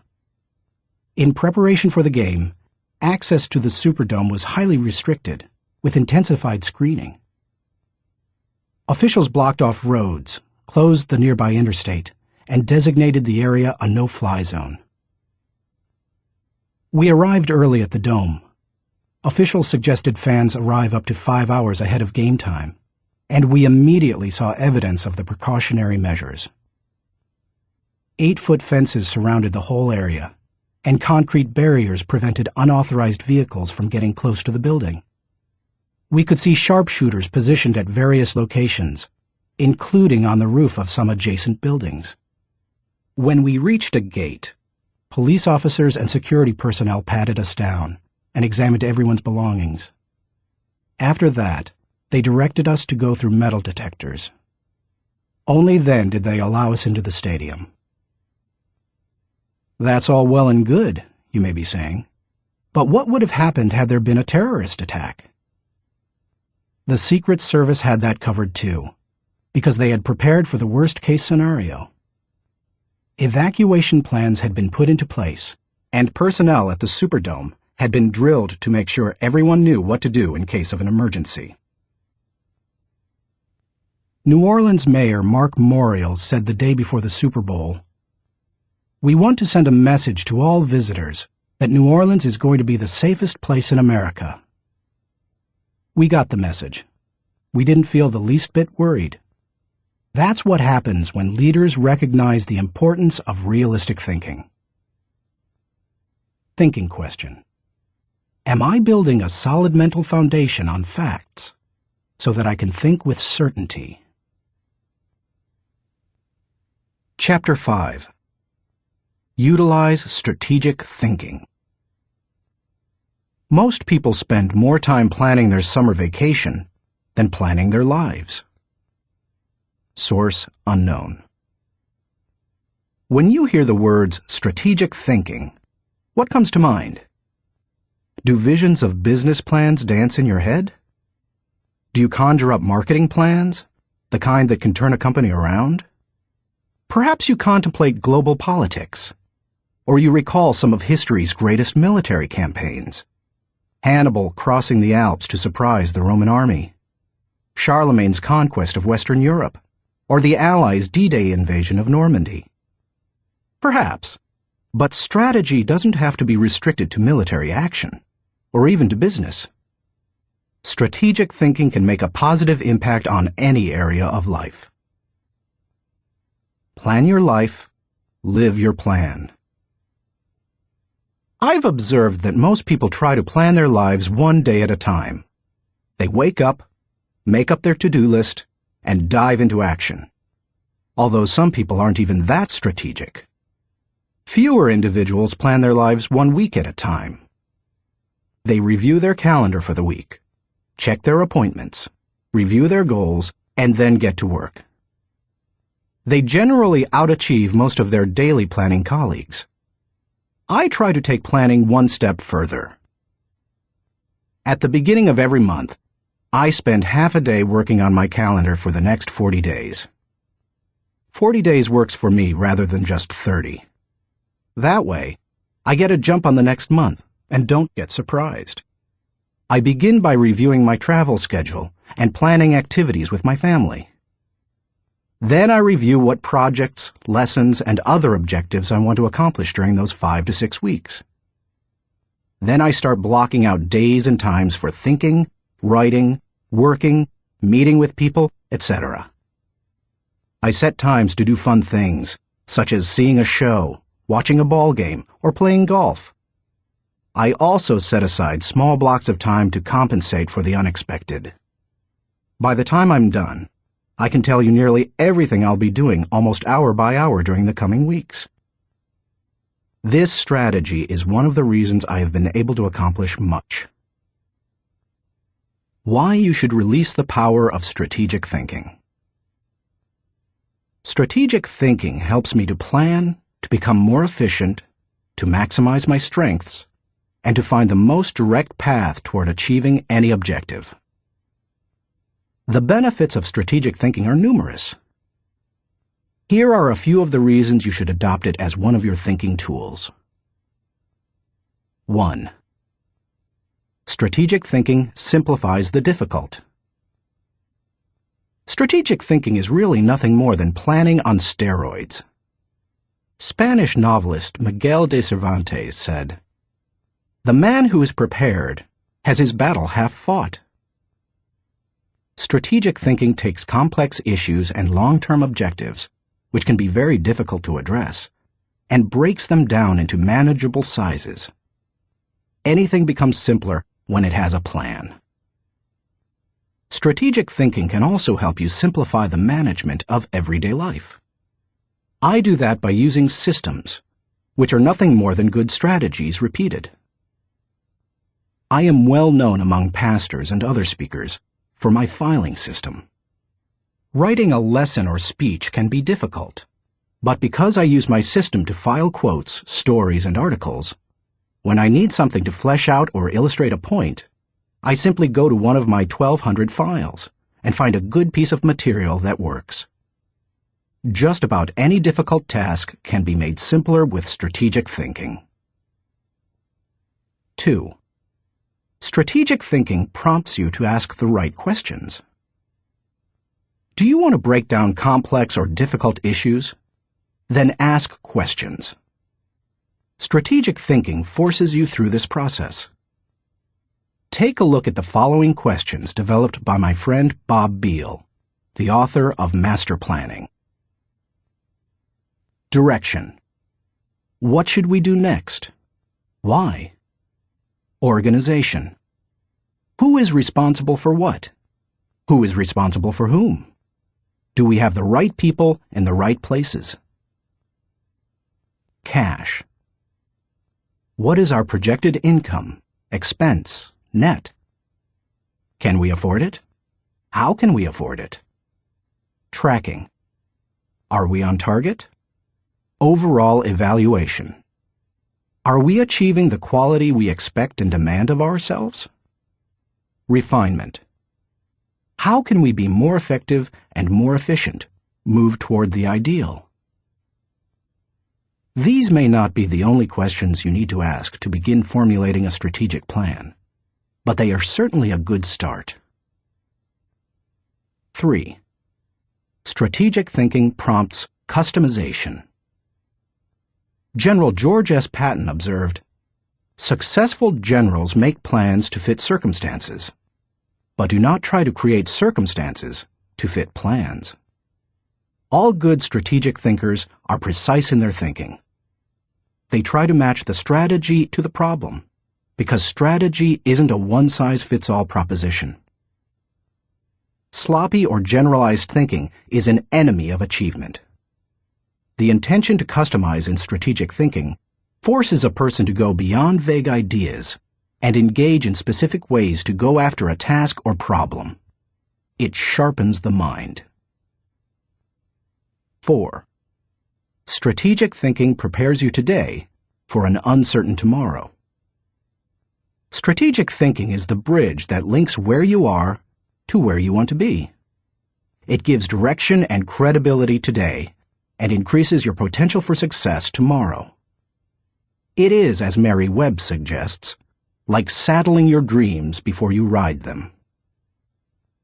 5. Strategic thinking reduces the margin of error. Anytime you shoot from the hip or go into a totally reactive mode, you increase your margin for error. It's like a golfer stepping up to a golf ball and hitting it before lining up the shot. Misaligning a shot by just a few degrees can send the ball 100 yards off target. Strategic thinking, however, greatly reduces that margin for error. It lines up your actions with your objectives, just as lining up a shot in golf helps you to put the ball closer to the pin. The better aligned you are with your target, the better the odds that you will be going in the right direction. 6. Strategic thinking gives you influence with others. One executive confided in another, "Our company has a short-range plan and a long-range plan. Our short-range plan is to stay afloat long enough to make it to our long-range plan." That's hardly a strategy, yet that's the position where some business leaders put themselves. There's more than one problem with neglecting strategic thinking in that way. Not only does it fail to build the business, but it also loses the respect of everyone involved with the business. The one with the plan is the one with the power. It doesn't matter in what kind of activity you're involved. Employees want to follow the business leader with a good business plan. Volunteers want to join the pastor with a good ministry plan. Children want to be with the adult who has the well-thought-out vacation plan. If you practice strategic thinking, others will listen to you, and they will want to follow you. If you possess a position of leadership in an organization, strategic thinking is essential. How to release the power of strategic thinking. To become a better strategic thinker, able to formulate and implement plans that will achieve the desired objective, take the following guidelines to heart. 1. Break down the issue. The first step in strategic thinking is to break down an issue into smaller, more manageable parts, so that you can focus on them more effectively. How you do it is not as important as just doing it. You might break an issue down by function. That's what automotive innovator Henry Ford did when he created the assembly line. And that's why he said, "Nothing is particularly hard if you divide it into small jobs." How you break down an issue is up to you, whether it's by function, timetable, responsibility, purpose, or some other method. The point is that you need to break it down. Only one person in a million can juggle the whole thing in his head and think strategically to create solid, viable plans. 2. Ask why before how. When most people begin using strategic thinking to solve a problem or plan a way to meet an objective, they often make the mistake of jumping the gun and trying immediately to figure out how to accomplish it. Instead of asking how, they should first ask why. If you jump right into problem-solving mode, how are you going to know all the issues? Eugene G. Grace says, "Thousands of engineers can design bridges, calculate strains and stresses, and draw up specifications for machines. But the great engineer is the man who can tell whether the bridge or the machine should be built at all, where it should be built, and when." Asking why helps you to think about all the reasons for decisions. It helps you to open your mind to possibilities and opportunities. The size of an opportunity often determines the level of resources and effort that you must invest. Big opportunities allow for big decisions. If you jump to how too quickly, you might miss that. 3. Identify the real issues and objectives. William Feather, author of The Business of Life, said, "Before it can be solved, a problem must be clearly defined. Too many people rush to solutions, and as a result, they end up solving the wrong problem. To avoid that, ask probing questions to expose the real issues. Challenge all of your assumptions. Collect information even after you think you've identified the issue. You may still have to act with incomplete data, but you don't want to jump to a conclusion before you gather enough information to begin identifying the real issue. Begin by asking, what else could be the real issue? You should also remove any personal agenda. More than almost anything else, that can cloud your judgment. Discovering your real situation and objectives is a major part of the battle. Once the real issues are identified, the solutions are often simple. 4. Review your resources. I already mentioned how important it is to be aware of your resources, but it bears repeating. A strategy that doesn't take into account resources is doomed to failure. Take an inventory. How much time do you have? How much money? What kinds of materials, supplies, or inventory do you have? What are your other assets? What liabilities or obligations will come into play? Which people on the team can make an impact? You know your own organization and profession. Figure out what resources you have at your disposal. 5. Develop your plan. How you approach the planning process depends greatly on your profession and the size of the challenge that you're planning to tackle, so it's difficult to recommend many specifics. However, no matter how you go about planning, take this advice. Start with the obvious. When you tackle an issue or plan that way, it brings unity and consensus to the team, because everyone sees those things. Obvious elements build mental momentum and initiate creativity and intensity. The best way to create a road to the complex is to build on the fundamentals. 6. Put the right people in the right place. It's critical that you include your team as part of your strategic thinking. Before you can implement your plan, you must make sure that you have the right people in place. Even the best strategic thinking won't help if you don't take into account the people part of the equation. Look what happens if you miscalculate. Wrong person. Problems instead of potential. Wrong place. Frustration instead of fulfillment. Wrong plan. Grief instead of growth. Everything comes together, however, when you put together all three elements: the right person, the right place, and the right plan. 7. Keep repeating the process. My friend Olin Hendricks remarked, "Strategic thinking is like showering. You have to keep doing it." If you expect to solve any major problem once, you're in for disappointment. Little things such as filing or shopping systematically can be won easily through systems and personal discipline. But major issues need major strategic thinking time. What Thane Yost said is really true. The will to win is worthless if you do not have the will to prepare.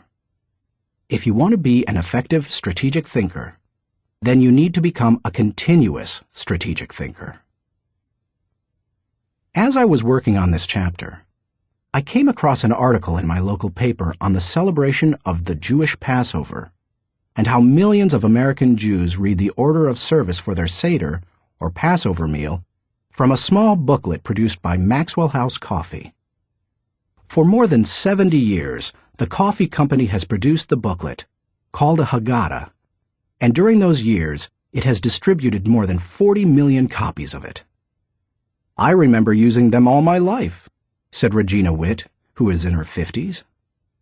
So does her mother, who is almost 90. It's our tradition. I think it would be very strange not to use them. So how did Maxwell House come to supply the booklets? It was the result of strategic thinking. 80 years ago, marketing man Joseph Jacobs advised that the company could sell coffee during Passover if the product were certified kosher by a rabbi. Since 1923, Maxwell House Coffee has been certified kosher for Passover. And then Jacobs suggested that if they gave away the Haggadah booklets, they could increase sales. They've been creating the booklets and selling coffee during Passover ever since. That's what can happen when you unleash the power of strategic thinking. Thinking question. Am I implementing strategic plans that give me direction for today and increase my potential for tomorrow? Chapter 6. Explore possibility thinking. Nothing is so embarrassing as watching someone do something that you said could not be done. Sam Ewing. People who embrace possibility thinking are capable of accomplishing tasks that seem impossible because they believe in solutions. Here are several reasons why you should become a possibility thinker. 1. Possibility thinking increases your possibilities. When you believe you can do something difficult, and you succeed, many doors open for you. When George Lucas succeeded in making Star Wars, despite those who said the special effects he wanted hadn't ever been done, and couldn't be done, many other possibilities opened up to him. Industrial Light and Magic, the company he created to produce those impossible special effects, became a source of revenue to help underwrite his other projects. He was able to produce merchandising tie-ins to his movies, thus bringing in another revenue stream to fund his movie making. But his confidence in doing the difficult has also made a huge impact on other movie makers and a whole new generation of moviegoers. Popular culture writer Chris Salewicz asserts, at first, directly through his own work, and then via the unparalleled influence of ILM, Industrial Light and Magic, George Lucas has dictated for 2 decades the essential broad notion of what is cinema. If you open yourself up to possibility thinking, you open yourself up to many other possibilities. 2. Possibility thinking draws opportunities and people to you. The case of George Lucas helps you to see how being a possibility thinker can create new opportunities and attract people. People who think big attract big people to them. If you want to achieve big things, you need to become a possibility thinker. 3. Possibility thinking increases others' possibilities. Big thinkers who make things happen also create possibilities for others. That happens in part because it's contagious. You can't help but become more confident and think bigger when you're around possibility thinkers. 4. Possibility thinking allows you to dream big dreams. No matter what your profession, possibility thinking can help you to broaden your horizons and dream bigger dreams. Professor David J. Schwartz believes, big thinkers are specialists in creating positive, forward-looking, optimistic pictures in their own minds and in the minds of others. If you embrace possibility thinking, your dreams will go from molehill to mountain size. And because you believe in possibilities, you put yourself in position to achieve them. 5. Possibility thinking makes it possible to rise above average. During the 1970s, when oil prices went through the roof, automobile makers were ordered to make their cars more fuel efficient. One manufacturer asked a group of senior engineers to drastically reduce the weight of cars they were designing. They worked on the problem and searched for solutions, but they finally concluded that making lighter cars couldn't be done, would be too expensive, and would present too many safety concerns. They couldn't get out of the rut of their average thinking. What was the automaker's solution? They gave the problem to a group of less experienced engineers. The new group found ways to reduce the weight of the company's automobiles by hundreds of pounds. Because they thought that solving the problem was possible, it was. Every time you remove the label of impossible from a task, you raise your potential from average to off the charts. 6. Possibility thinking gives you energy. A direct correlation exists between possibility thinking and the level of a person's energy. Who gets energized by the prospect of losing? If you know something can't succeed, how much time and energy are you willing to give it? Nobody goes looking for a lost cause. You invest yourself in what you believe can succeed. When you embrace possibility thinking, you believe in what you're doing, and that gives you energy. 7. Possibility thinking keeps you from giving up. Above all, possibility thinkers believe they can succeed. Dennis Waitley, author of The Psychology of Winning, says, "The winners in life think constantly in terms of I can, I will, and I am. Losers, on the other hand, concentrate their waking thoughts on what they should have done, or what they don't do. If you believe you can't do something, then it doesn't matter how hard you try, because you've already lost. If you believe you can do something, you have already won much of the battle." One of the people who showed himself to be a great possibility thinker in 2001 was New York Mayor Rudy Giuliani. In the hours following the World Trade Center tragedy, Giuliani not only led the city through the chaos of the disaster, but he instilled confidence in everyone he touched. Afterward, he gave some insight and perspective on his experience. "I was so proud of the people I saw on the street. No chaos, but they were frightened and confused. And it seemed to me that they needed to hear from my heart where I thought we were going. I was trying to think, where can I go for some comparison to this? Some lessons about how to handle it. So I started thinking about Churchill. Started thinking that we're going to have to rebuild the spirit of the city. And what better example than Churchill and the people of London during the Blitz in 1940, who had to keep up their spirit during this sustained bombing. It was a comforting thought." 16 hours after the plane struck the buildings in New York City, when Giuliani finally returned at 2:30 a.m. to his apartment for a rest, instead of sleeping, he read the World War II chapters of Churchill, a Biography by Roy Jenkins. He learned how Winston Churchill helped his people to see the possibilities and kept his people going. Inspired, Giuliani did the same for his own people 6 decades later. How to feel the energy of possibility thinking. If you are a naturally positive person who already embraces possibility thinking, then you're already tracking with me. However, some people, rather than being optimistic, are naturally negative or cynical. They believe that possibility thinkers are naive or foolish. If your thinking runs toward pessimism, let me ask you a question. How many highly successful people do you know who are continually negative? How many impossibility thinkers are you acquainted with who achieve big things? None. People with an "it can't be done" mindset have two choices. They can expect the worst and continually experience it, or they can change their thinking. That's what George Lucas did. Believe it or not, even though he is a possibility thinker, he is not a naturally positive person.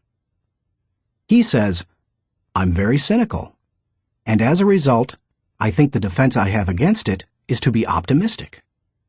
In other words, he chooses to think positively. He sums it up this way.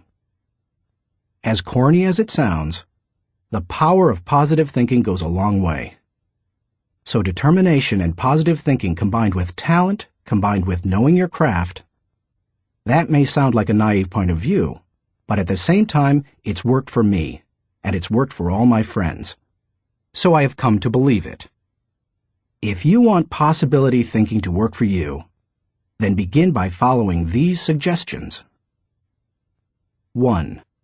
Stop focusing on the impossibilities. The first step in becoming a possibility thinker is to stop yourself from searching for and dwelling on what's wrong with any given situation. Sports psychologist Bob Rotella recounts, "I tell people, if you don't want to get into positive thinking, that's okay. Just eliminate all the negative thoughts from your mind, and whatever's left will be fine." If possibility thinking is new to you, you're going to have to give yourself a lot of coaching to eliminate some of the negative self-talk you may hear in your head. When you automatically start listing all the things that can go wrong, or all the reasons something can't be done, stop yourself and say, "Don't go there." Then ask, "What's right about this?" That will help to get you started. And if negativity is a really big problem for you, and pessimistic things come out of your mouth before you've even thought them through, you may need to enlist the aid of a friend or family member to alert you every time you utter negative ideas. 2. Stay away from the experts. So-called experts do more to shoot down people's dreams than just about anybody else. Possibility thinkers are very reluctant to dismiss anything as impossible. Rocket pioneer Wernher von Braun said, "I have learned to use the word impossible with the greatest of caution." And Napoleon Bonaparte declared, "The word impossible is not in my dictionary." If you feel you must take the advice of an expert, however, then heed the words of John Andrew Holmes, who asserted, "Never tell a young person that something cannot be done. God may have been waiting centuries for somebody ignorant enough of the impossible to do that thing." If you want to achieve something, give yourself permission to believe it is possible, no matter what experts might say. 3. Look for possibilities in every situation. Becoming a possibility thinker is more than just refusing to let yourself be negative. It's something more. It's looking for positive possibilities despite the circumstances. I recently heard Don Soderquist, former president of Walmart, tell a wonderful story that illustrates how a person can find positive possibilities in any situation. Soderquist had gone with Sam Walton to Huntsville, Alabama, to open several new stores. While there, Walton suggested they visit the competition. Here's what Soderquist said happened. "We went into one store, and I have to tell you that it was the worst store I have ever seen in my life. It was terrible. There were no customers, There was no help on the floor. The aisles were cluttered with merchandise, empty shelves, dirty. It was absolutely terrible. He, Walton, walked one way, and I'd walked the other way, and we'd kind of meet out on the sidewalk.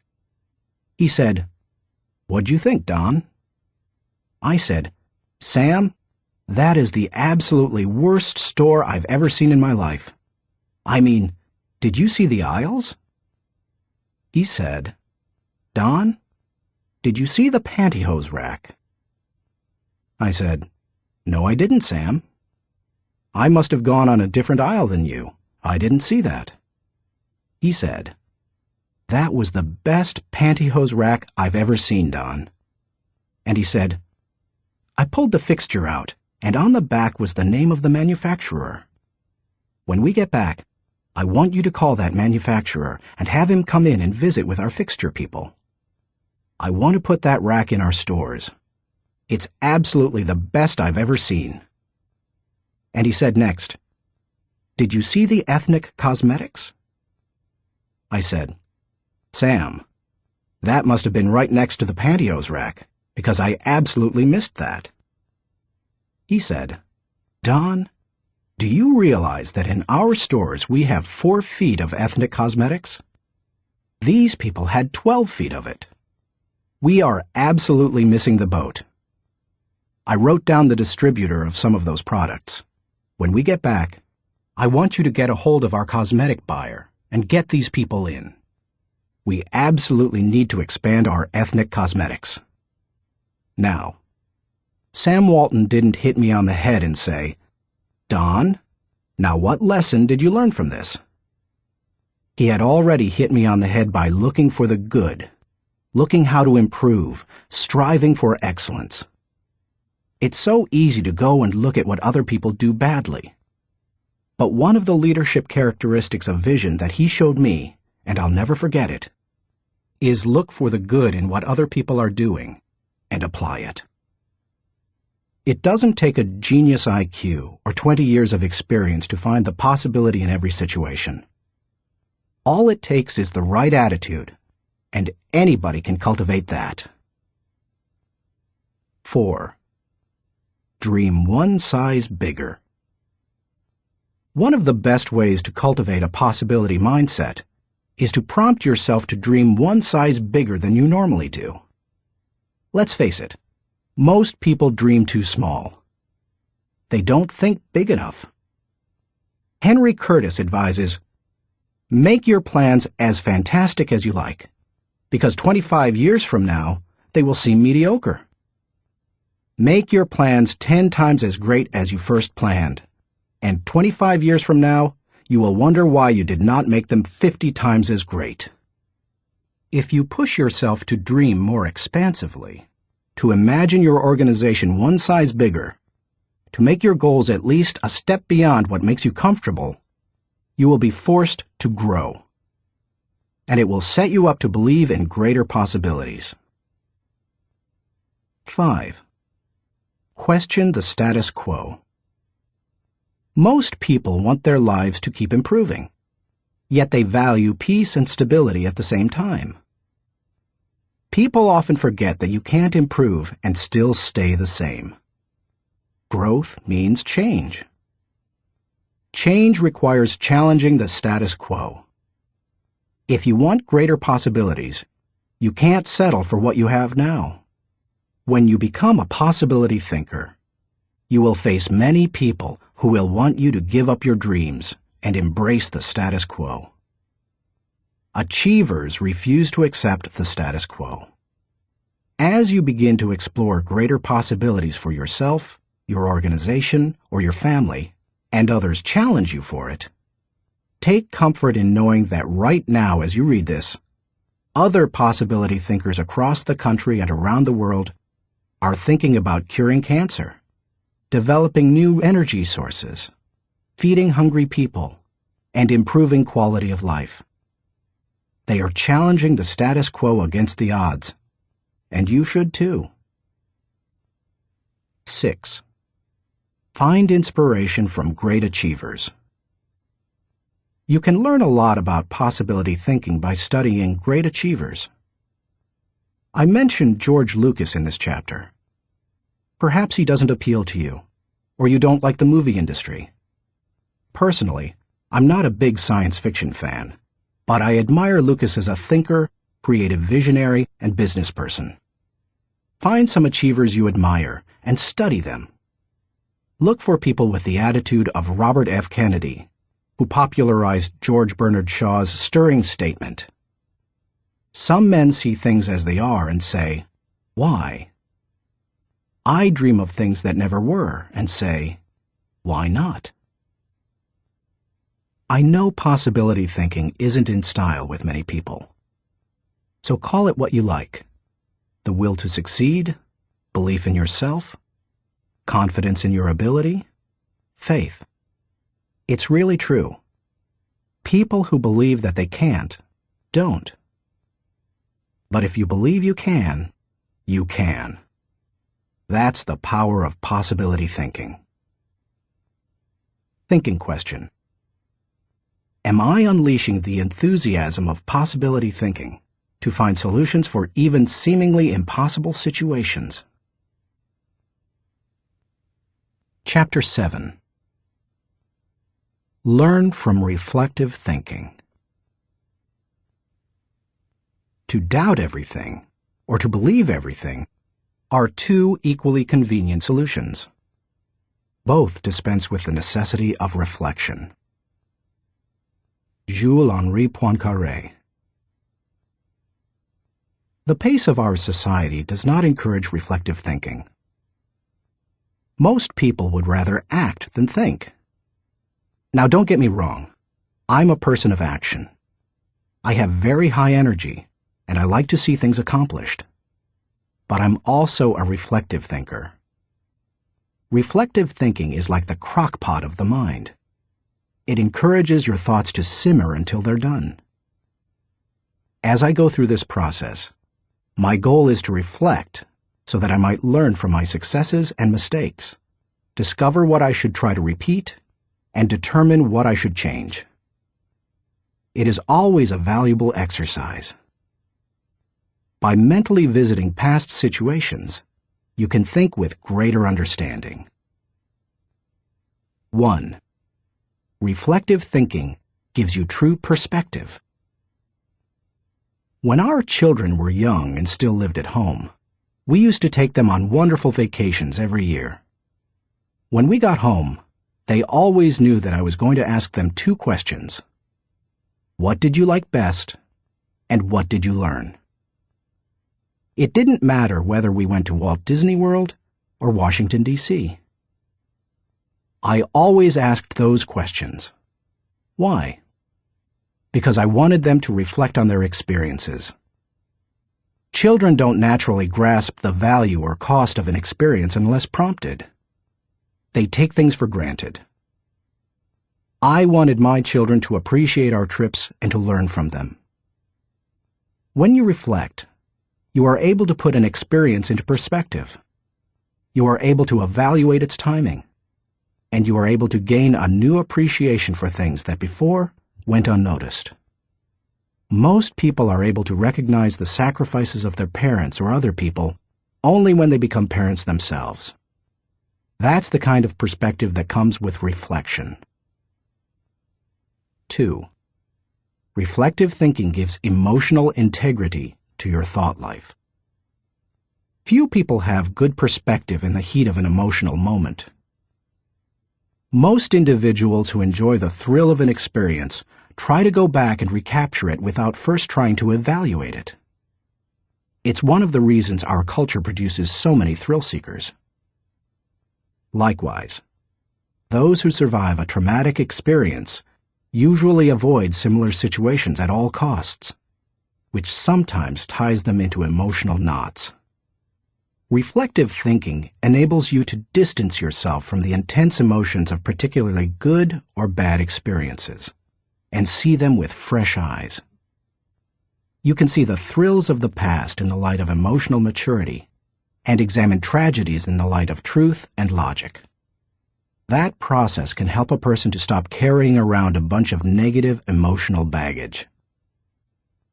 President George Washington observed, "We ought not to look back unless it is to derive useful lessons from past errors, and for the purpose of profiting by dearly bought experience. Any feeling that can stand up to the light of truth and can be sustained over time has emotional integrity and is therefore worthy of your mind and heart." 3. Reflective thinking increases your confidence in decision-making. Have you ever made a snap judgment and later wondered if you did the right thing? Everybody has. Reflective thinking can help to diffuse that doubt. It also gives you confidence for the next decision. Once you've reflected on an issue, you don't have to repeat every step of the thinking process when you're faced with it again. You've got mental road markers from having been there before. That compresses and speeds up thinking time, and it gives you confidence. And over time, it can also strengthen your intuition. 4. Reflective thinking clarifies the big picture.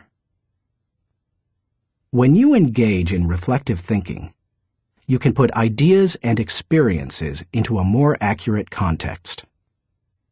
Reflective thinking encourages us to go back and spend time pondering what we have done and what we have seen. If a person who loses his job reflects on what happened, he may see a pattern of events that led to his dismissal. He will better understand what happened, why it happened, and what things were his responsibility. If he also looks at the incidents that occurred afterward, he may realize that in the larger scheme of things, he's better off in his new position because it better fits his skills and desires. Without reflection, it can be very difficult to see that big picture. 5. Reflective thinking takes a good experience and makes it a valuable experience. When you were just starting out in your career, did it seem that few people were willing to give someone without experience an opportunity? At the same time, could you see people who had been on their jobs 20 years who yet did their work poorly? If so, that probably frustrated you.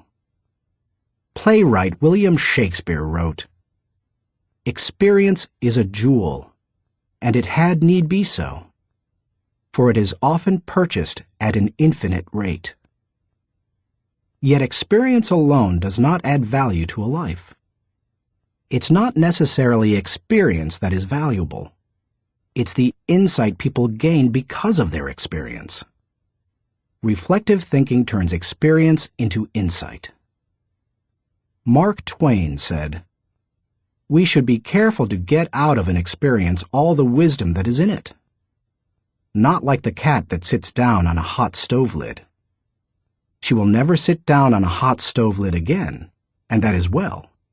But also, she will never sit down on a cold one anymore." An experience becomes valuable when it informs or equips us to meet new experiences. Reflective thinking helps to do that. How to embrace the lessons of reflective thinking.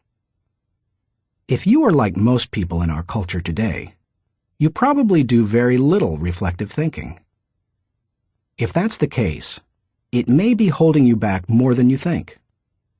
Take to heart the following suggestions to increase your ability to think reflectively. 1. Set aside time for reflection. Greek philosopher Socrates observed, "The unexamined life is not worth living." For most people, however, reflection and self-examination doesn't come naturally. It can be a fairly uncomfortable activity for a variety of reasons. They have a hard time staying focused. They find the process dull, or they don't like spending a lot of time thinking about emotionally difficult issues.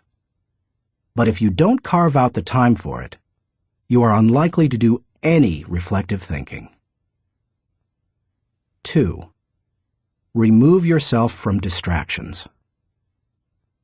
As much as any other kind of thinking, reflection requires solitude. Distraction and reflection simply don't mix. It's not the kind of thing you can do well near a television, in a cubicle, while the phone is ringing, or with children in the same room. One of the reasons I've been able to accomplish much and keep growing personally is that I've not only set aside time to reflect, but I've separated myself from distractions for short blocks of time. 30 minutes in the spa, an hour outside on a rock in my backyard, or a few hours in a comfortable chair in my office. The place doesn't matter, as long as you remove yourself from distractions and interruptions. 3. Regularly review your calendar or journal. Most people use their calendar as a planning tool, which it is. But few people use it as a reflective thinking tool. What could be better, however, for helping you to review where you have been and what you have done, except maybe a journal? I'm not a journaler in the regular sense. I don't use writing to figure out what I'm thinking and feeling. Instead, I figure out what I'm thinking and feeling, and then I write down significant thoughts and action points. I file the thoughts so that I can quickly put my hands on them again. I immediately execute the action points or delegate them to someone else. Calendars and journals remind you of how you've spent your time, show you whether your activities match your priorities, and help you see whether you are making progress. They also offer you an opportunity to recall activities that you might not have had the time to reflect on previously. Some of the most valuable thoughts you've ever had may have been lost because you didn't give yourself the reflection time you needed. 4. Ask the right questions. The value you receive from reflecting will depend on the kinds of questions you ask yourself. The better the questions, the more gold you will mine from your thinking. When I reflect, I think in terms of my values, relationships, and experiences. Here are some sample questions. Personal growth. What have I learned today that will help me grow? How can I apply it to my life? When should I apply it? Adding value. To whom did I add value today? How do I know I added value to that person? Can I follow up and compound the positive benefit he or she received? Leadership. Did I lead by example today? Did I lift my people and organization to a higher level? What did I do, and how did I do it? Personal faith. Did I represent God well today? Did I practice the golden rule? Have I walked the second mile with someone? Marriage and family. Did I communicate love to my family today? How did I show that love? Did they feel it? Did they return it? Inner circle. Have I spent enough time with my key players? What can I do to help them be more successful? In what areas can I mentor them? Discoveries. What did I encounter today to which I need to give more thinking time? Are there lessons to be learned? Are there things to be done? How you organize your reflection time is up to you. You may want to adapt my pattern to your own values. Or you can try a system that my friend Dick Biggs uses. He creates 3 columns on a sheet of paper. Year, turning point, impact. This system is good for reflecting on the bigger picture. Dick used it to see patterns in his life, such as when he moved to Atlanta and was encouraged by a new teacher to write. You could just as easily write event, significance, and action point on a page to help you benefit from reflective thinking. The main thing is to create questions that work for you and write down any significant thoughts that come to you during the reflection time. 5. Cement your learning through action. Writing down the good thoughts that come out of your reflective thinking has value. But nothing helps you to grow like putting your thoughts into action. To do that, you must be intentional. When you read a good book, for example, there are always good thoughts, quotes, or lessons that you can take away from it and use yourself. I always mark the takeaways in a book and then reread them when I'm done with the book. When I listen to a message, I record the takeaways so that I can file them for future use. When I go to a seminar, I take good notes, and I use a system of symbols to cue me to do certain things. An arrow pointing to the right means to look at this material again. An asterisk next to the marked section means to file it according to the subject noted. An open bracket means that I want to use what's marked in a lecture or book. An arrow pointing up means this idea will take off if I work at it. When most people go to a conference or seminar, they enjoy the experience, listen to the speakers, and sometimes even take notes. But nothing happens after they go home. They like many of the concepts they hear, but when they close their notebooks, they don't think about them again. When that happens, they receive little more than a temporary surge of motivation. When you go to a conference, revisit what you heard, reflect on it, and then put it into action, it can change your life. Ultimately, reflective thinking has three main values. It gives me perspective within context. It allows me to continually connect with my journey. And it provides counsel and direction concerning my future. It is an invaluable tool to my personal growth. Few things in life can help me learn and improve the way reflective thinking can. Thinking question. Am I regularly revisiting the past to gain a true perspective and think with understanding? Chapter 8. Question popular thinking. I'm not an answering machine. I'm a questioning machine. If we have all the answers, how come we're in such a mess? Douglas Cardinal. Economist John Maynard Keynes, whose ideas profoundly influenced economic theory and practices in the 20th century, asserted, "The difficulty lies not so much in developing new ideas as in escaping from the old ones."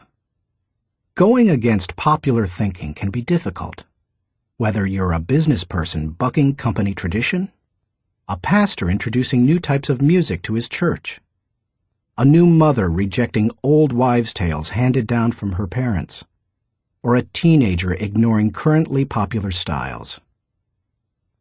Many of the ideas in this book go against popular thinking. If you value popularity over good thinking, then you will severely limit your potential to learn the types of thinking encouraged by this book. Popular thinking is too average to understand the value of good thinking, too inflexible to realize the impact of changed thinking, too lazy to master the process of intentional thinking, too small to see the wisdom of big-picture thinking, too satisfied to unleash the potential of focused thinking, too traditional to discover the joy of creative thinking, too naive to recognize the importance of realistic thinking, too undisciplined to release the power of strategic thinking, too limiting to feel the energy of possibility thinking, too trendy to embrace the lessons of reflective thinking, too shallow to question the acceptance of popular thinking, too proud to encourage the participation of shared thinking, too self-absorbed to experience the satisfaction of unselfish thinking, and too uncommitted to enjoy the return of bottom-line thinking. If you want to become a good thinker, then start preparing yourself for the possibility of becoming unpopular. Why you should question the acceptance of popular thinking. I've given you some broad reasons for questioning the acceptance of popular thinking. Now, allow me to be more specific. 1. Popular thinking sometimes means not thinking. My friend Kevin Myers sums up the idea of popular thinking by saying, "The problem with popular thinking is that it doesn't require you to think at all. Good thinking is hard work. If it were easy, everybody would be a good thinker. Unfortunately, many people try to live life the easy way. They don't want to do the hard work of thinking or pay the price of success. It's easier to do what other people do and hope that they thought it out." Look at the stock market recommendations of some experts. By the time they publish their picks, most are following a trend, not creating one or even riding its crest. The people who are going to make money on the stocks they recommend have already done so by the time the general public hears about it. When people blindly follow a trend, they're not doing their own thinking. 2.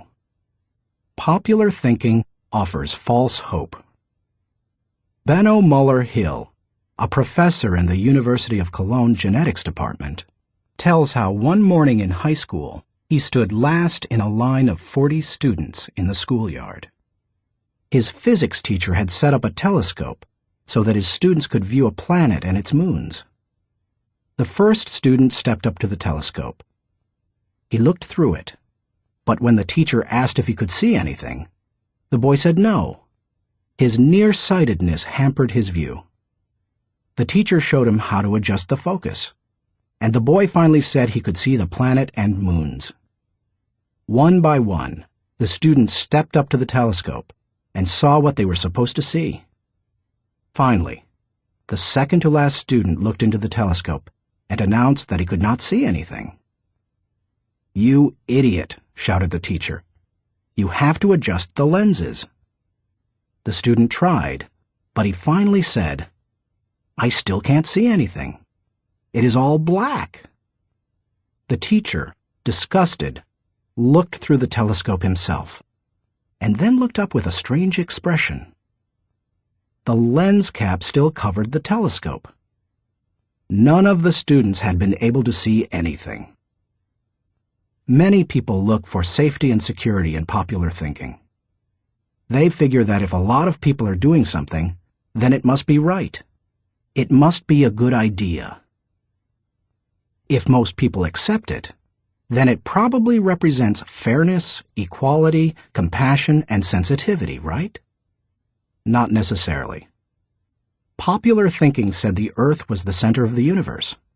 Yet Copernicus studied the stars and planets and proved mathematically that the Earth and the other planets in our solar system revolved around the sun. Popular thinking said surgery didn't require clean instruments. Yet Joseph Lister studied the high death rates in hospitals and introduced antiseptic practices that immediately saved lives. Popular thinking said that women shouldn't have the right to vote. Yet people like Emmeline Pankhurst and Susan B. Anthony fought for and won that right. Popular thinking put the Nazis into power in Germany. Yet Hitler's regime murdered millions and nearly destroyed Europe. We must always remember there is a huge difference between acceptance and intelligence. People may say that there's safety in numbers, but that's not always true. Sometimes it's painfully obvious that popular thinking isn't good and right.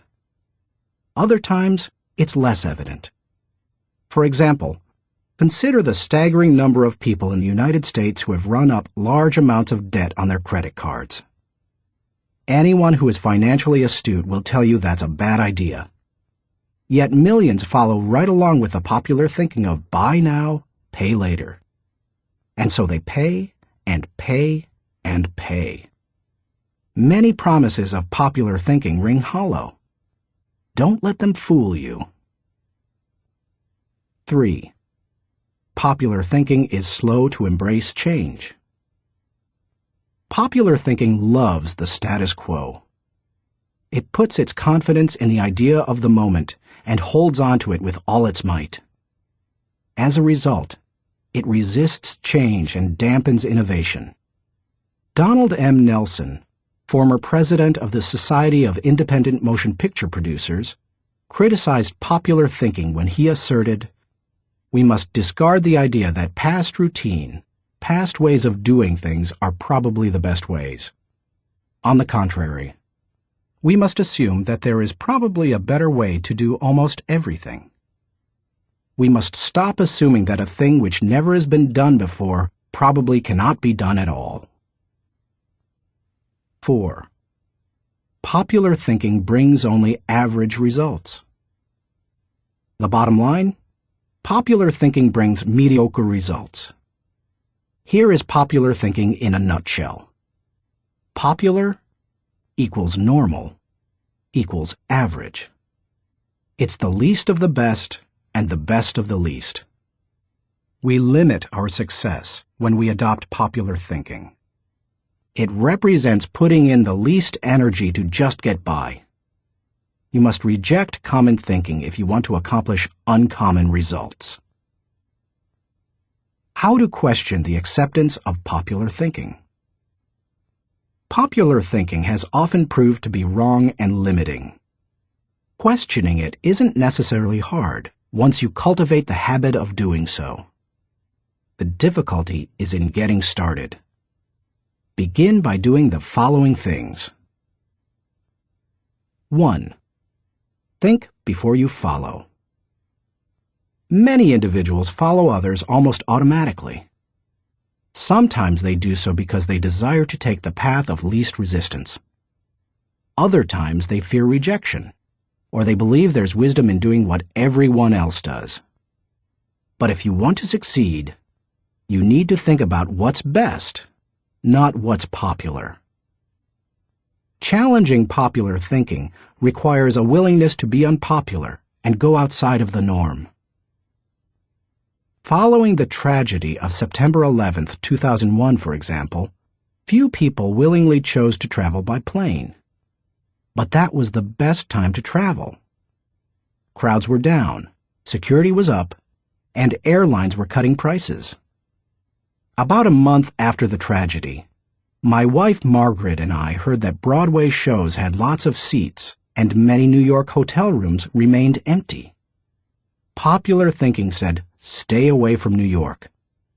We used that as an opportunity.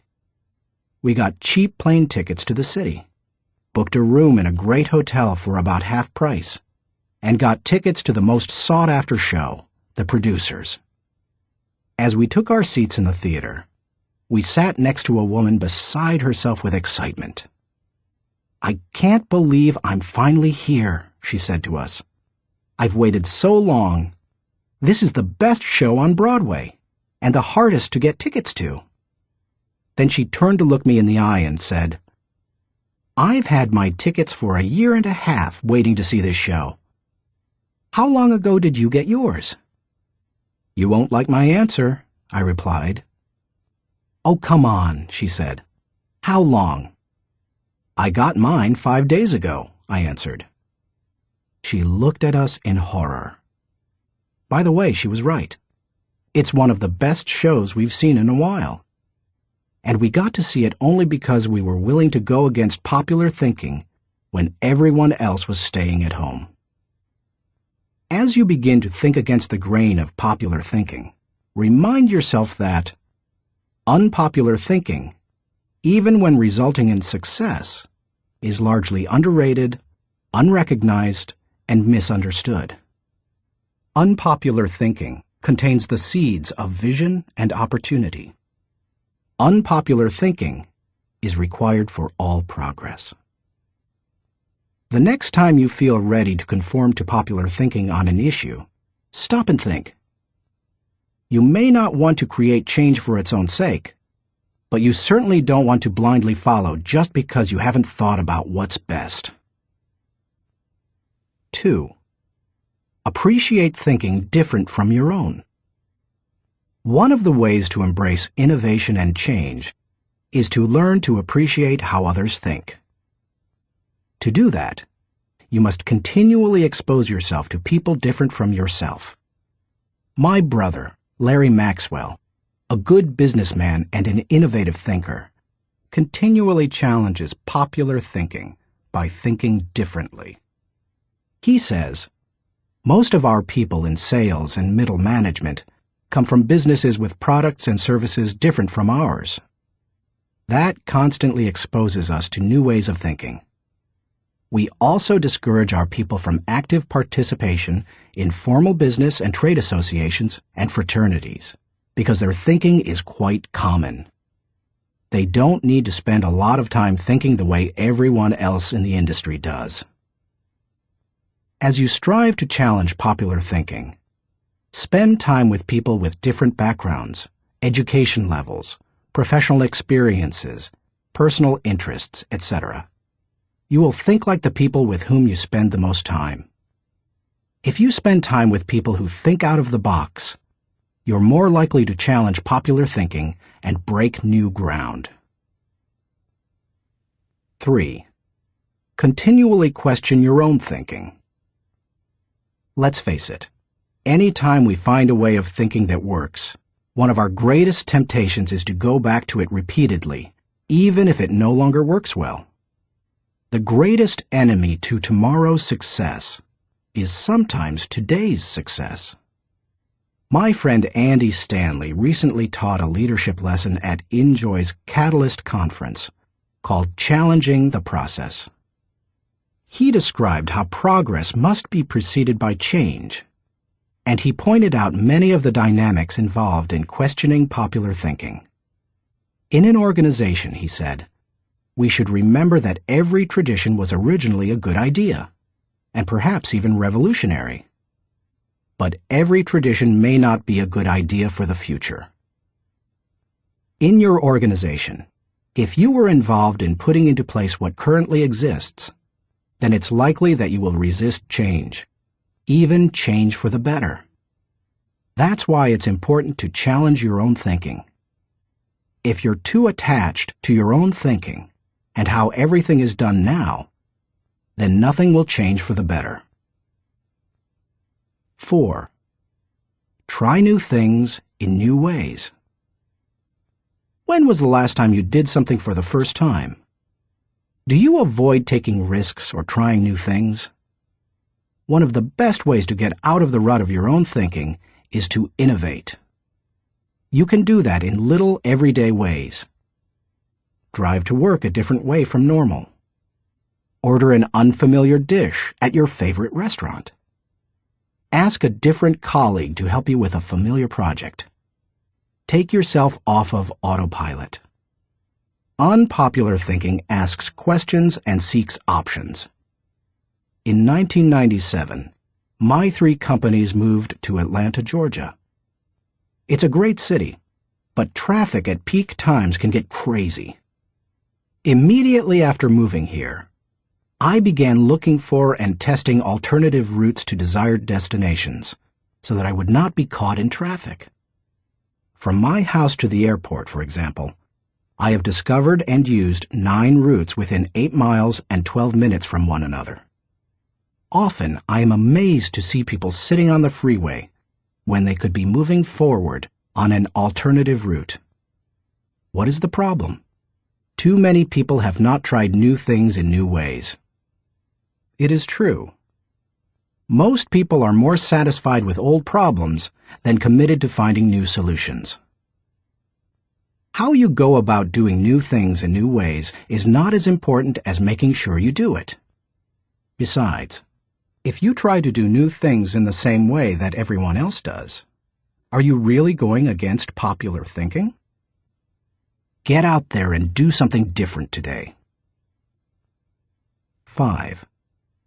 Get used to being uncomfortable. When it comes right down to it, popular thinking is comfortable. It's like an old recliner adjusted to all the owner's idiosyncrasies. The problem with most old recliners is that no one has looked at them lately. If so, they'd agree that it's time to get a new one. If you want to reject popular thinking in order to embrace achievement, you'll have to get used to being uncomfortable.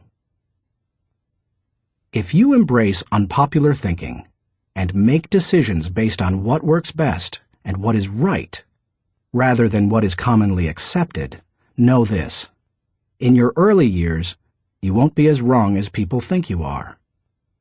In your later years, you won't be as right as people think you are. And all through the years, you will be better than you thought you could be. Thinking question.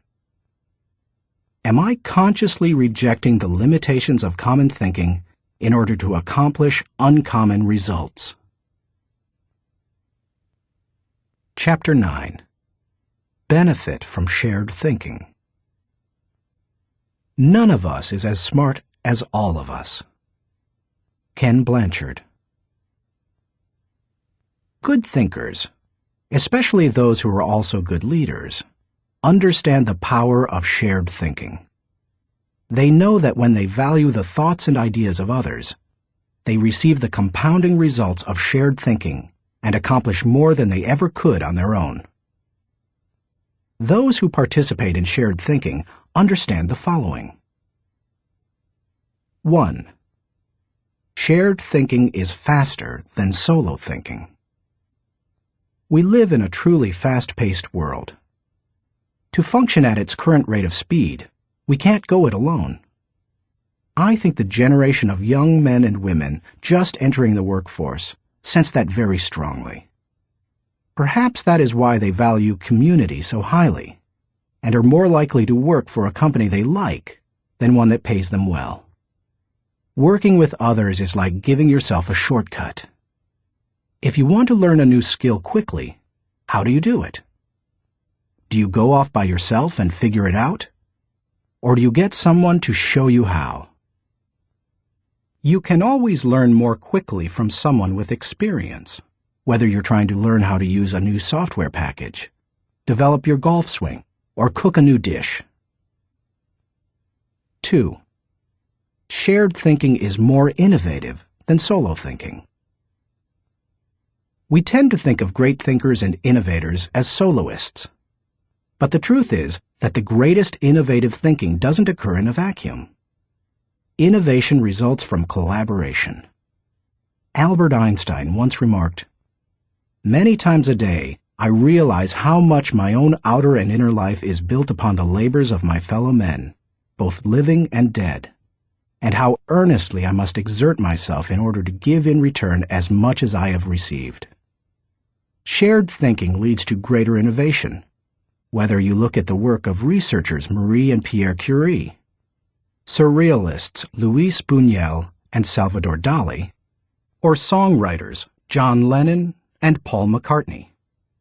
If you combine your thoughts with the thoughts of others, you will come up with thoughts you've never had. 3. Shared thinking brings more maturity than solo thinking. As much as we would like to think that we know it all, each of us is probably painfully aware of our blind spots and areas of inexperience. When I first started out as a pastor, I had dreams and energy, but little experience. To try to overcome that, I attempted to get several high-profile pastors of growing churches to share their thinking with me.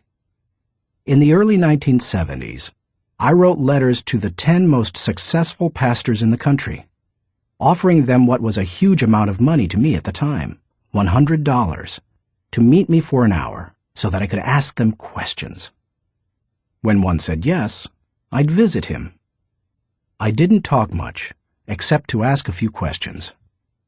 I wasn't there to impress anyone or satisfy my ego. I was there to learn. I listened to everything he said, took careful notes, and absorbed everything I could. Those experiences changed my life. You've had experiences I haven't, and I've had experiences you haven't. Put us together, and we bring a broader range of personal history, and therefore maturity, to the table. If you don't have the experience you need, hook up with someone who does. 4. Shared thinking is stronger than solo thinking. Philosopher-poet Johann Wolfgang von Goethe said, To accept good advice is but to increase one's own ability. Two heads are better than one when they are thinking in the same direction. It's like harnessing two horses to pull a wagon. They are stronger pulling together than either is individually. But did you know that when they pull together, they can move more weight than the sum of what they can move individually? A synergy comes from working together. That same kind of energy comes into play when people think together. 5. Shared thinking returns greater value than solo thinking. Because shared thinking is stronger than solo thinking, it's obvious that it yields a higher return.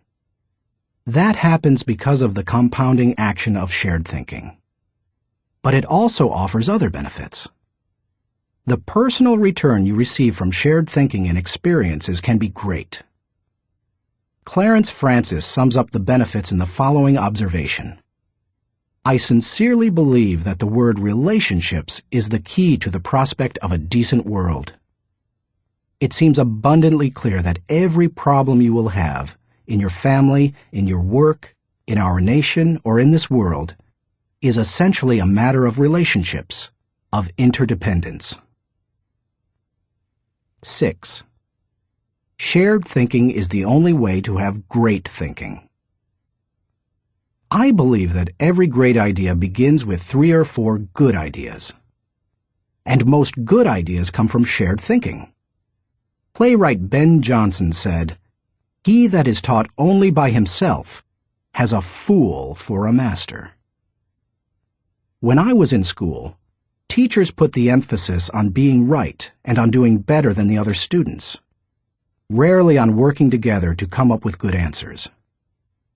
Yet all the answers improve when they make the best use of everyone's thinking. If we each have one thought, and together we have 2 thoughts, then we always have the potential for a great thought. How to encourage the participation of shared thinking. Some people naturally participate in shared thinking. Anytime they see a problem, they think, "Who do I know who can help with this?" Leaders tend to be that way. So do extroverts. However, you don't have to be either of those to benefit from shared thinking. Use the following steps to help you improve your ability to harness shared thinking. 1. Value the ideas of others. First, believe that the ideas of other people have value. If you don't, your hands will be tied. How do you know if you truly want input from others? Ask yourself these questions. Am I emotionally secure?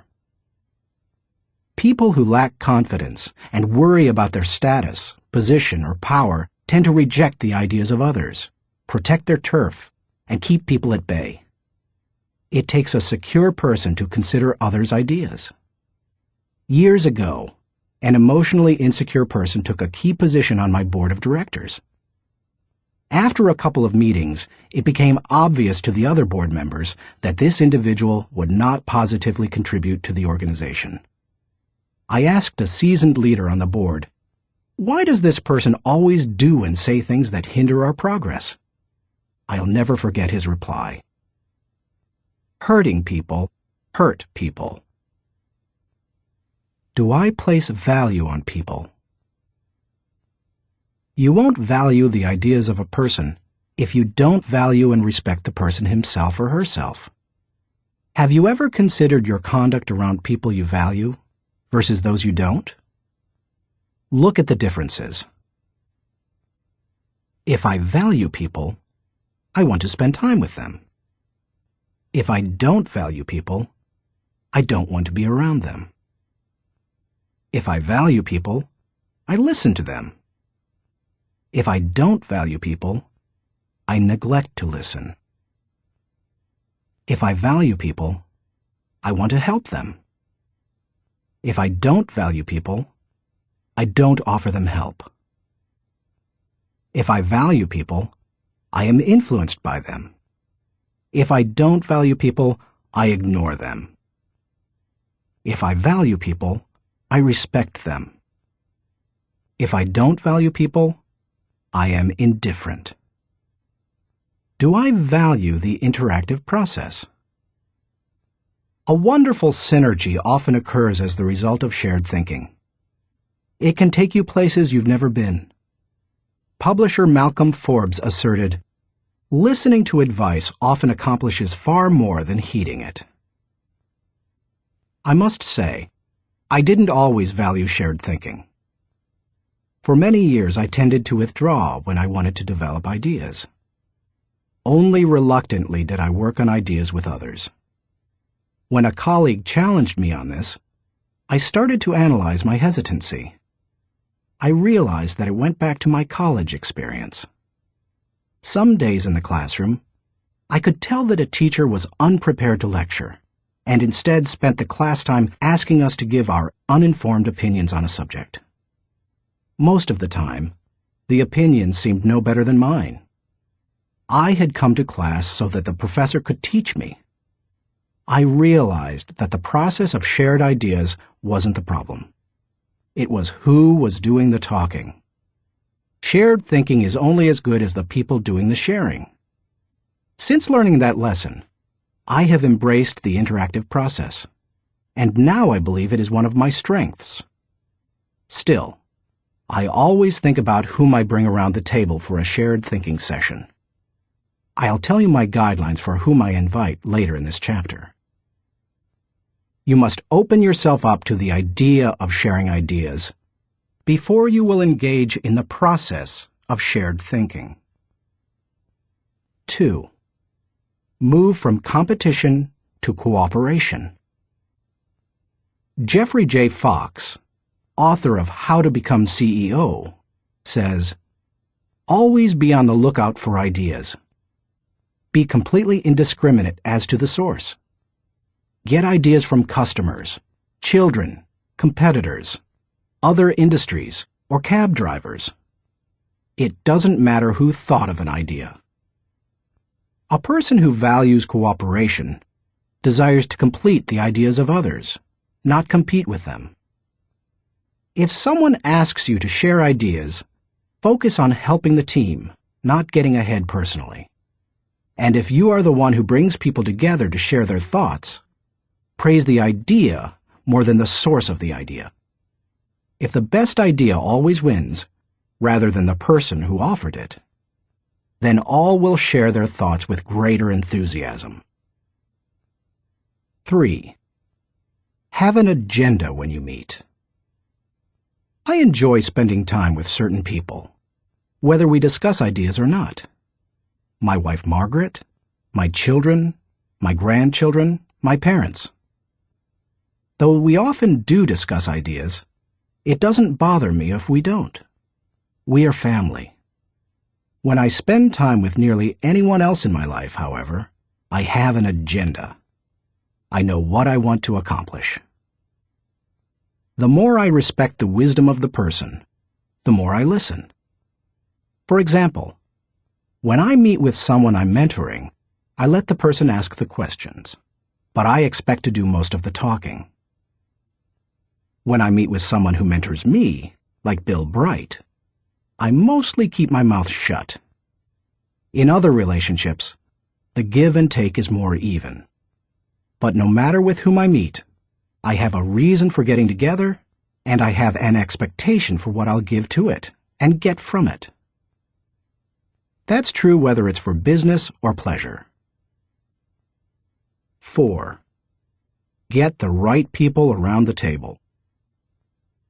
To get anything of value out of shared thinking, you need to have people around the table who bring something to the table.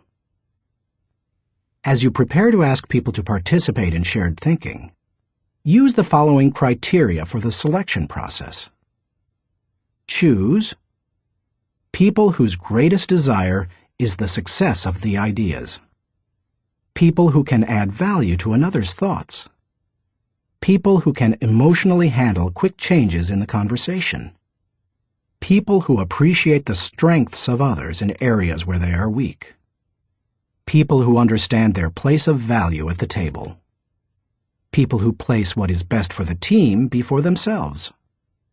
People who can bring out the best thinking in the people around them. People who possess maturity, experience, and success in the issue under discussion. People who will take ownership and responsibility for decisions. People who will leave the table with a we attitude, not a me attitude. Too often we choose our brainstorming partners based on feelings of friendship or circumstances or convenience. But that doesn't help us to discover and create the ideas of the highest order. Who we invite to the table makes all the difference. 5. Compensate good thinkers and collaborators well. Successful organizations practice shared thinking. If you lead an organization, department, or team, then you can't afford to be without people who are good at shared thinking.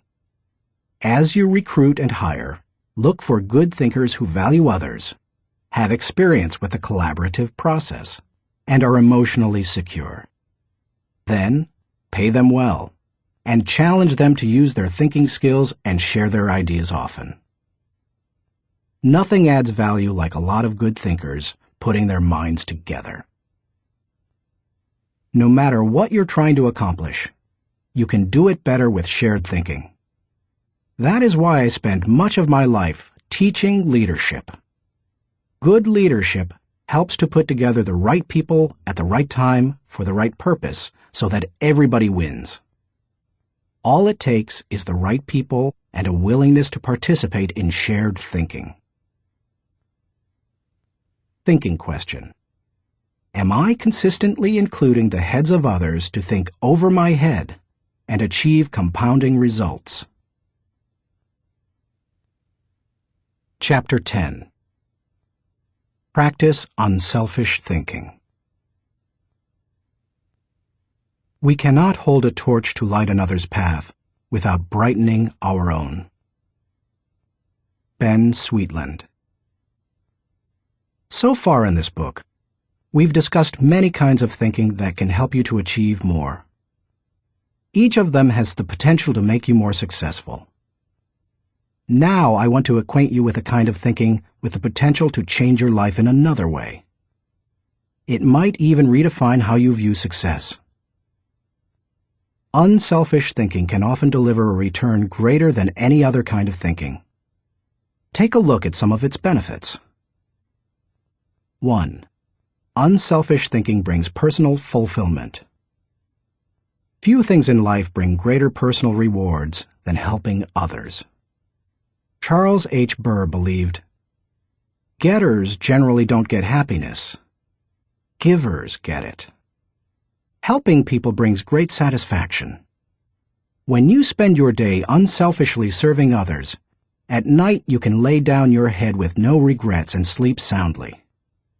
In Bringing Out the Best in People, Alan Loy McGuinness remarked, "There is no more noble occupation in the world than to assist another human being, to help someone succeed." Even if you have spent much of your life pursuing selfish gain, it's never too late to have a change of heart. Even the most miserable person, like Charles Dickens' Scrooge, can turn his life around and make a difference for others. That's what Alfred Nobel did. When he saw his own obituary in the newspaper, his brother had died, and the editor had written about the wrong Nobel, saying that the explosives his company produced had killed many people. Nobel vowed to promote peace and acknowledge contributions to humanity. That is how the Nobel Prizes came into being. 2. Unselfish thinking adds value to others. In 1904, Bessie Anderson Stanley wrote the following definition of success in Brown Book magazine.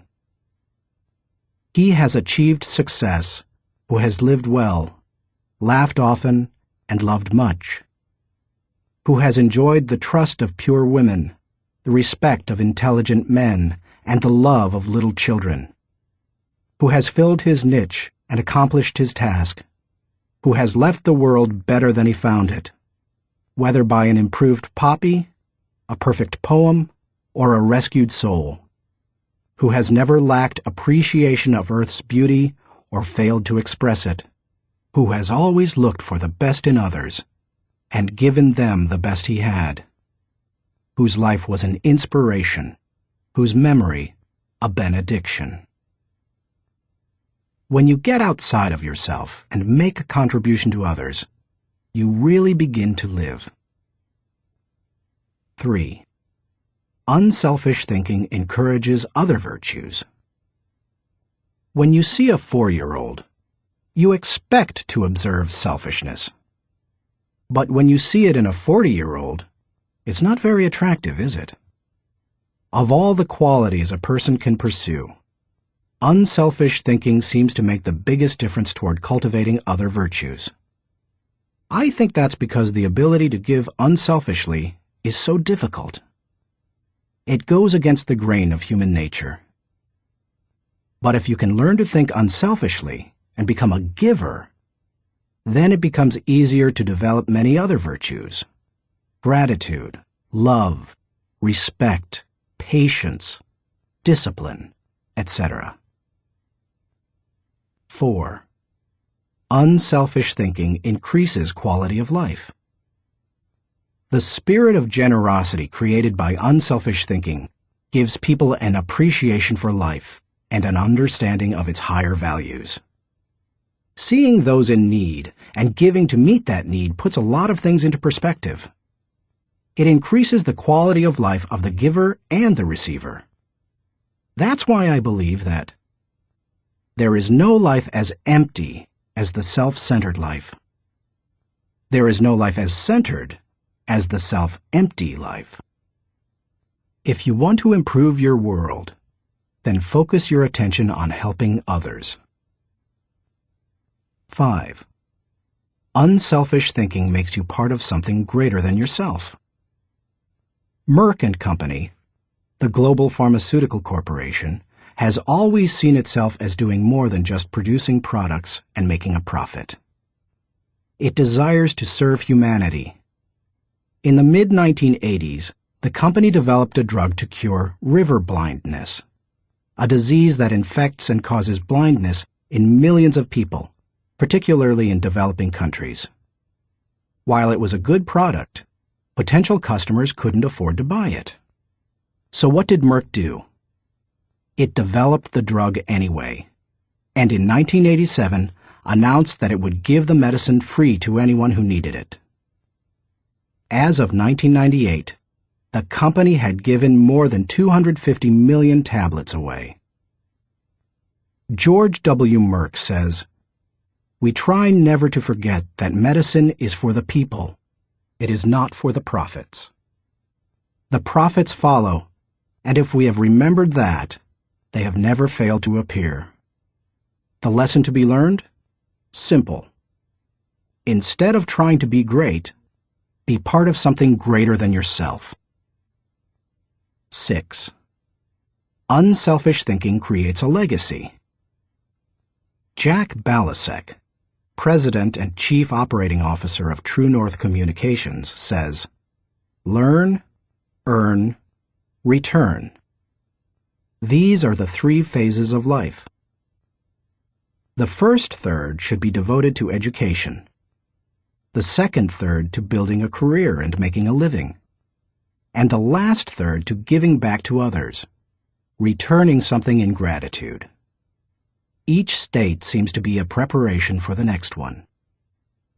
If you are successful, it becomes possible for you to leave an inheritance for others. But if you desire to do more, to create a legacy, then you need to leave that in others. When you think unselfishly and invest in others, you gain the opportunity to create a legacy that will outlive you. How to experience the satisfaction of unselfish thinking. I think most people recognize the value of unselfish thinking, and most would even agree that it's an ability they would like to develop. Many people, however, are at a loss concerning how to change their thinking. To begin cultivating the ability to think unselfishly, I recommend that you do the following. 1. Put others first. The process begins with realizing that everything is not about you. That requires humility and a shift in focus. In The Power of Ethical Management, Ken Blanchard and Norman Vincent Peale wrote, "People with humility don't think less of themselves. They just think of themselves less." If you want to become less selfish in your thinking, then you need to stop thinking about your wants and begin focusing on others' needs. Paul the Apostle exhorted, "Do nothing out of selfish ambition or vain conceit, but in humility consider others better than yourselves." Each of you should look not only to your own interests, but also to the interests of others. Make a mental and emotional commitment to look out for the interests of others. 2. Expose yourself to situations where people have needs. It's one thing to believe you are willing to give unselfishly. It's another to actually do it. To make the transition, you need to put yourself in a position where you can see people's needs and do something about it. The kind of giving you do isn't important at first. You can serve at your church, make donations to a food bank, volunteer professional services, or give to a charitable organization. The point is to learn how to give and to cultivate the habit of thinking like a giver. 3. Give quietly or anonymously. Once you have learned to give of yourself, then the next step is to learn to give when you cannot receive anything in return. It's almost always easier to give when you receive recognition for it than it is when no one is likely to know about it. The people who give in order to receive a lot of fanfare, however, have already received any reward they will get. There are spiritual, mental, and emotional benefits that come only to those who give anonymously. If you've never done it before, try it. 4. Invest in people intentionally. The highest level of unselfish thinking comes when you give of yourself to another person for that person's personal development or well-being. If you're married or a parent, you know this from personal experience. What does your spouse value most highly? Money in the bank, or your time freely given? What would small children really rather have from you? A toy, or your undivided attention? The people who love you would rather have you than what you can give them. If you want to become the kind of person who invests in people, then consider others and their journey so that you can collaborate with them. Each relationship is like a partnership created for mutual benefit.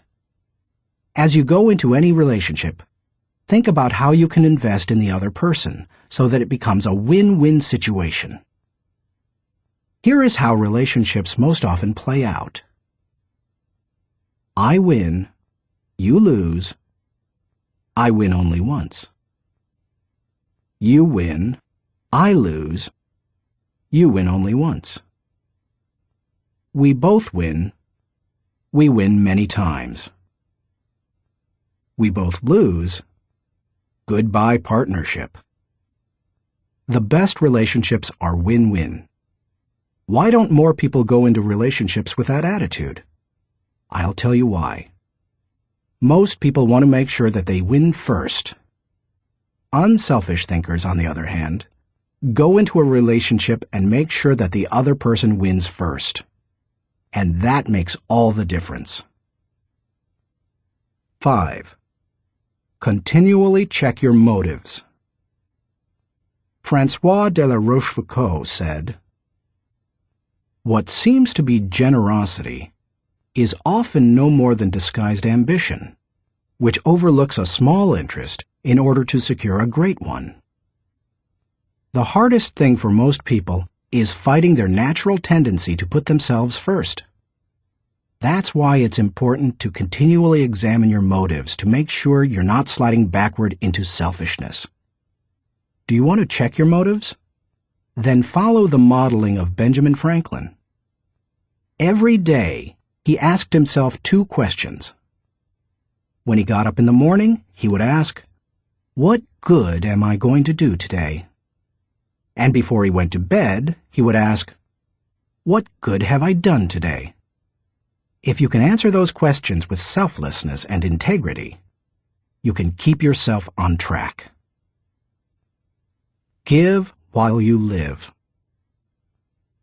In the fall of 2001, we all witnessed a demonstration of unselfish thinking unlike anything we had seen in the United States for many years. Who can forget the events of September 11th, 2001? I had just finished teaching a leadership lesson when my assistant Linda Eggers came into the studio to announce the tragic news. Like most Americans, I remained riveted to the television all day and heard the reports of the firefighters and police officers who raced into the World Trade Center towers to help others, never worrying about their own safety. In the days following the tragedy, millions of Americans expressed a great desire to do something that would help the situation.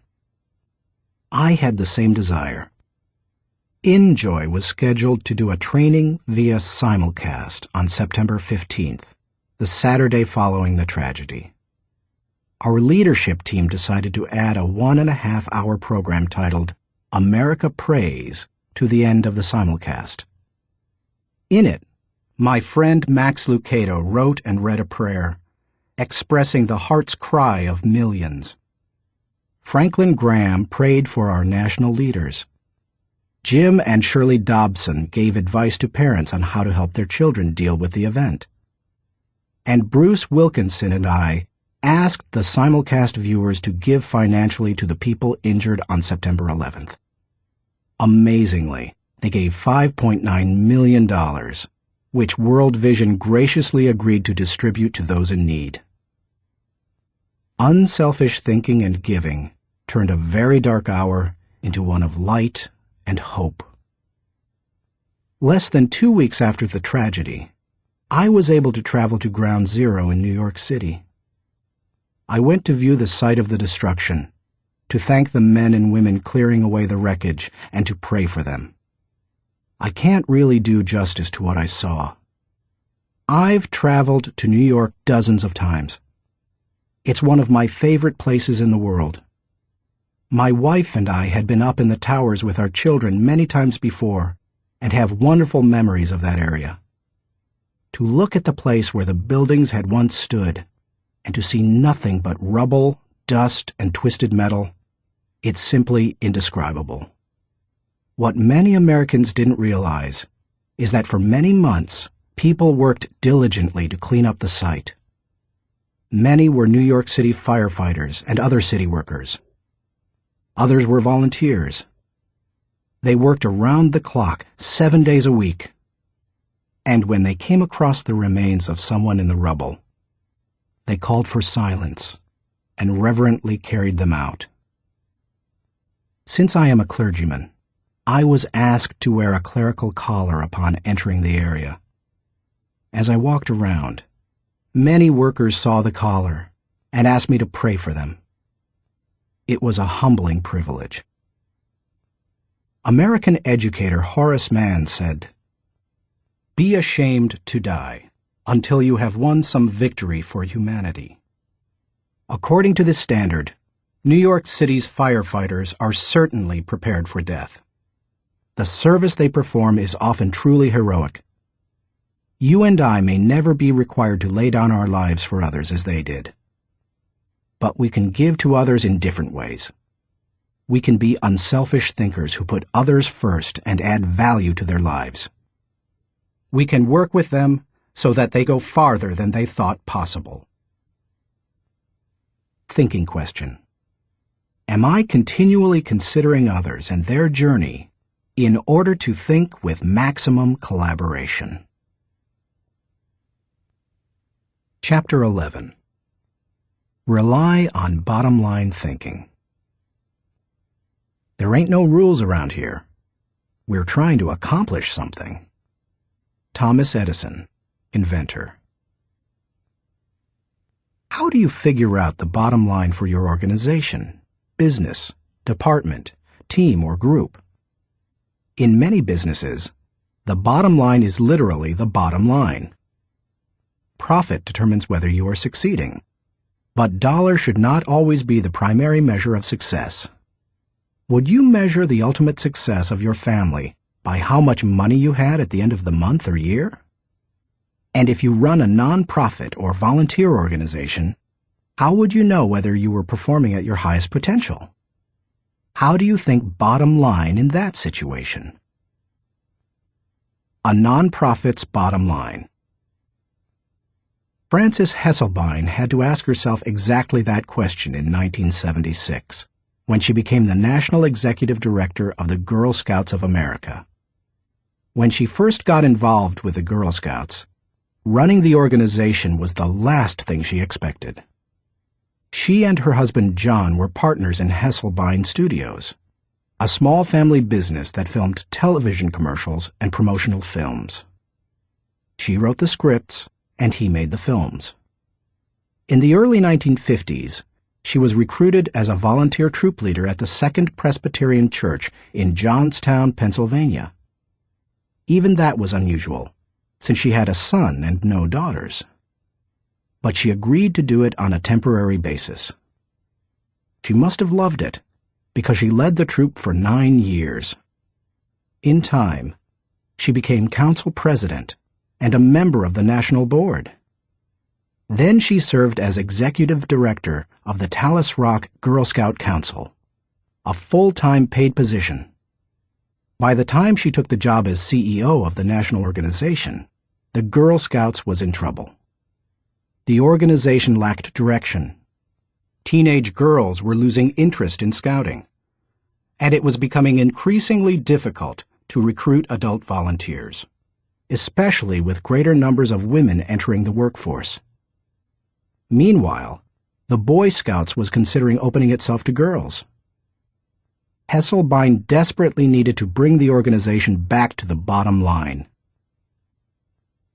We kept asking ourselves very simple questions, she says. What is our business? Who is our customer? And what does the customer consider value? If you're the Girl Scouts, IBM, or AT&T, you have to manage for a mission. Hesselbein's focus on mission enabled her to identify the Girl Scouts' bottom line. We really are here for one reason: to help a girl reach her highest potential. More than any one thing, that made the difference. Because when you are clear about your mission, corporate goals and operating objectives flow from it. Once she figured out her bottom line, she was able to create a strategy to try to achieve it. She started by reorganizing the national staff. Then she created a planning system to be used by each of the 350 regional councils.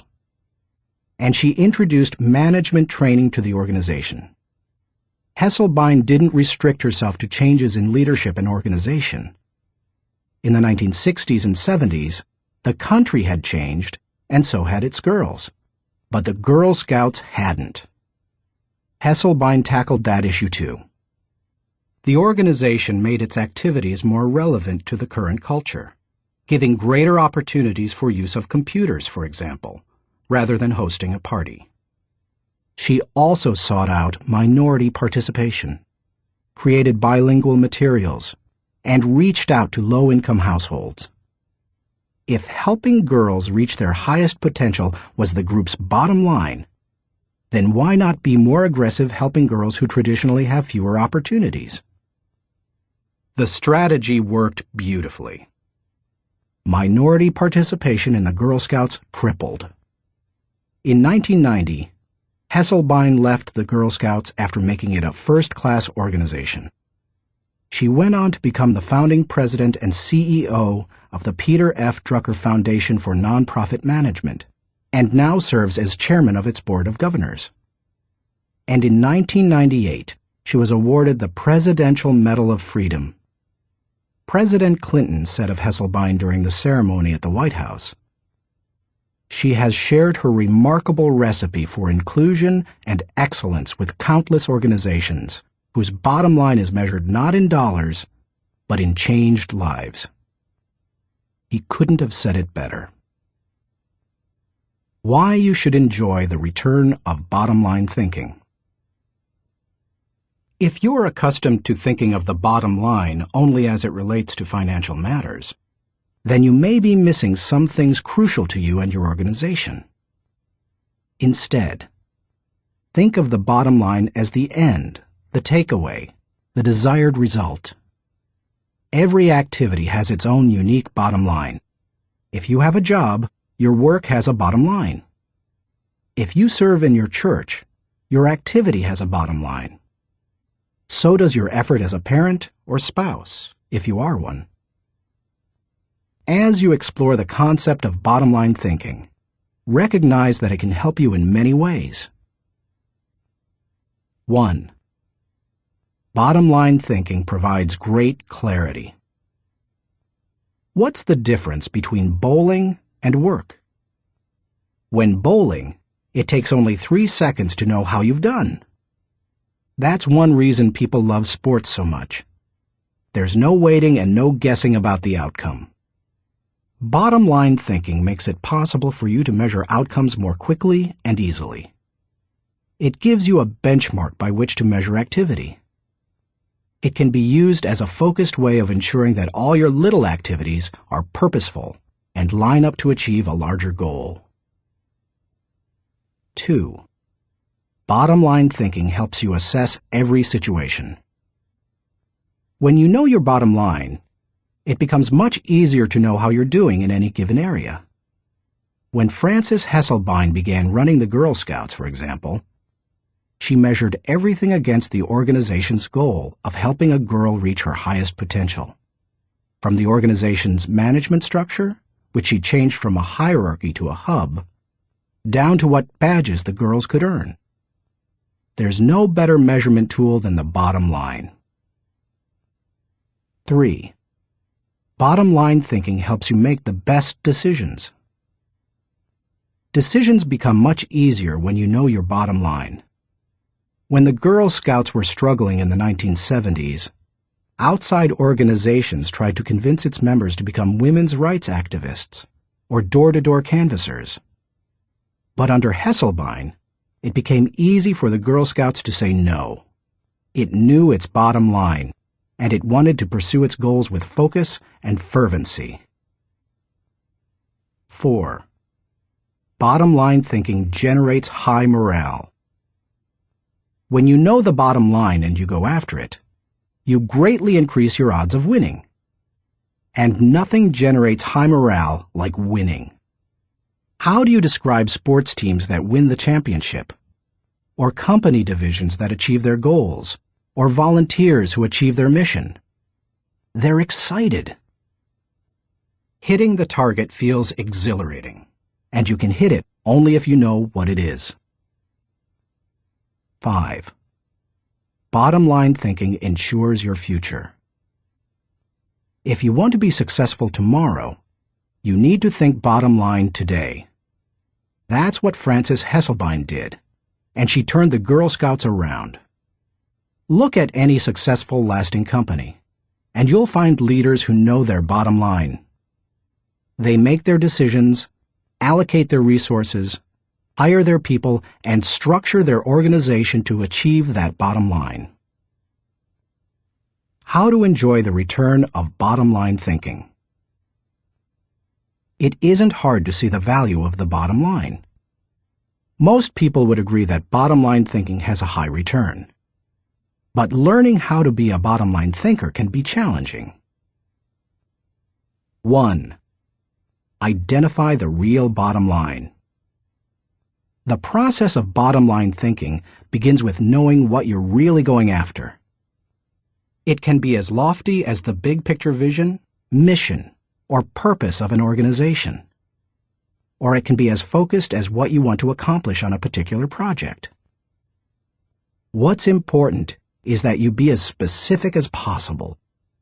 If your goal is for something as vague as success, you will have a painfully difficult time trying to harness bottom-line thinking to achieve it. The first step is to set aside your wants. Get to the results you're really looking for, the true essence of the goal. Set aside any emotions that may cloud your judgment and remove any politics that may influence your perception. What are you really trying to achieve?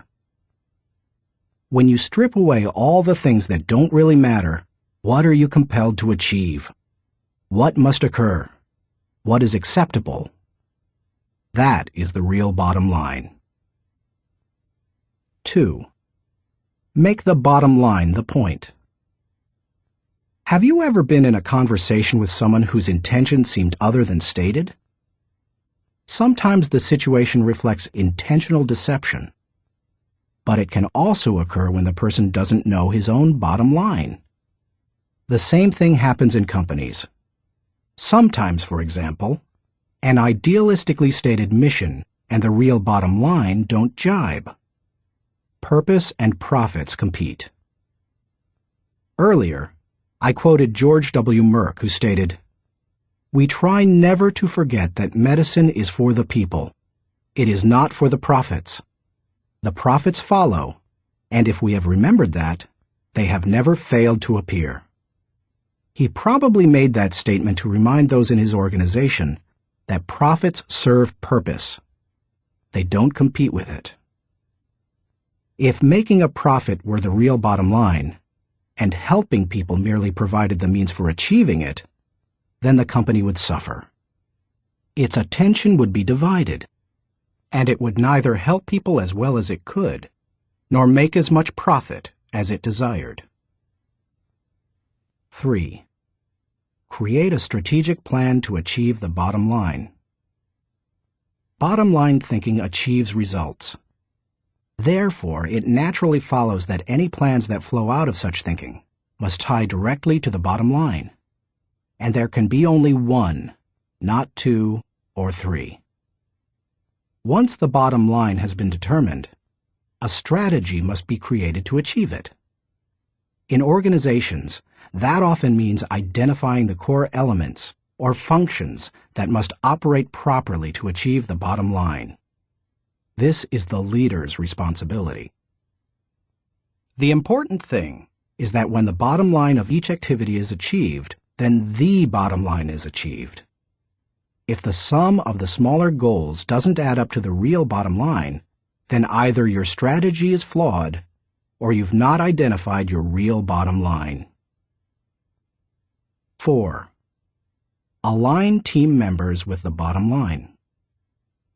Once you have your strategy in place, make sure your people line up with your strategy. Ideally, all team members should know the big goal as well as their individual role in achieving it. They need to know their personal bottom line and how that works to achieve the organization's bottom line. 5. Stick with one system and monitor results continually. Dave Sutherland, the president of one of my companies, ISS, believes that some organizations get into trouble by trying to mix systems.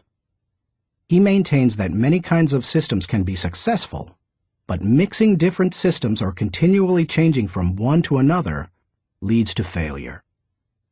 Dave says, "Bottom line thinking cannot be a one-time thing. It has to be built into the system of working and relating and achieving. You can't just tune into the desired result every now and then. Achieving with bottom line thinking must be a way of life, or it will send conflicting messages. I am a bottom line thinker. It is part of my system for achievement. I practice it every day. No other measurements, no wasted efforts." Dave calls members of his field team every night to ask the bottom line question they expect to hear. He continually keeps his eye on the company's bottom line by monitoring it for every core area. When it comes right down to it, regardless of your bottom line, you can improve it with good thinking. And bottom line thinking has a great return because it helps to turn your ideas into results. Like no other kind of mental processing, it can help you to reap the full potential of your thinking and achieve whatever you desire. Thinking question. Am I staying focused on the bottom line so that I can gain the maximum return and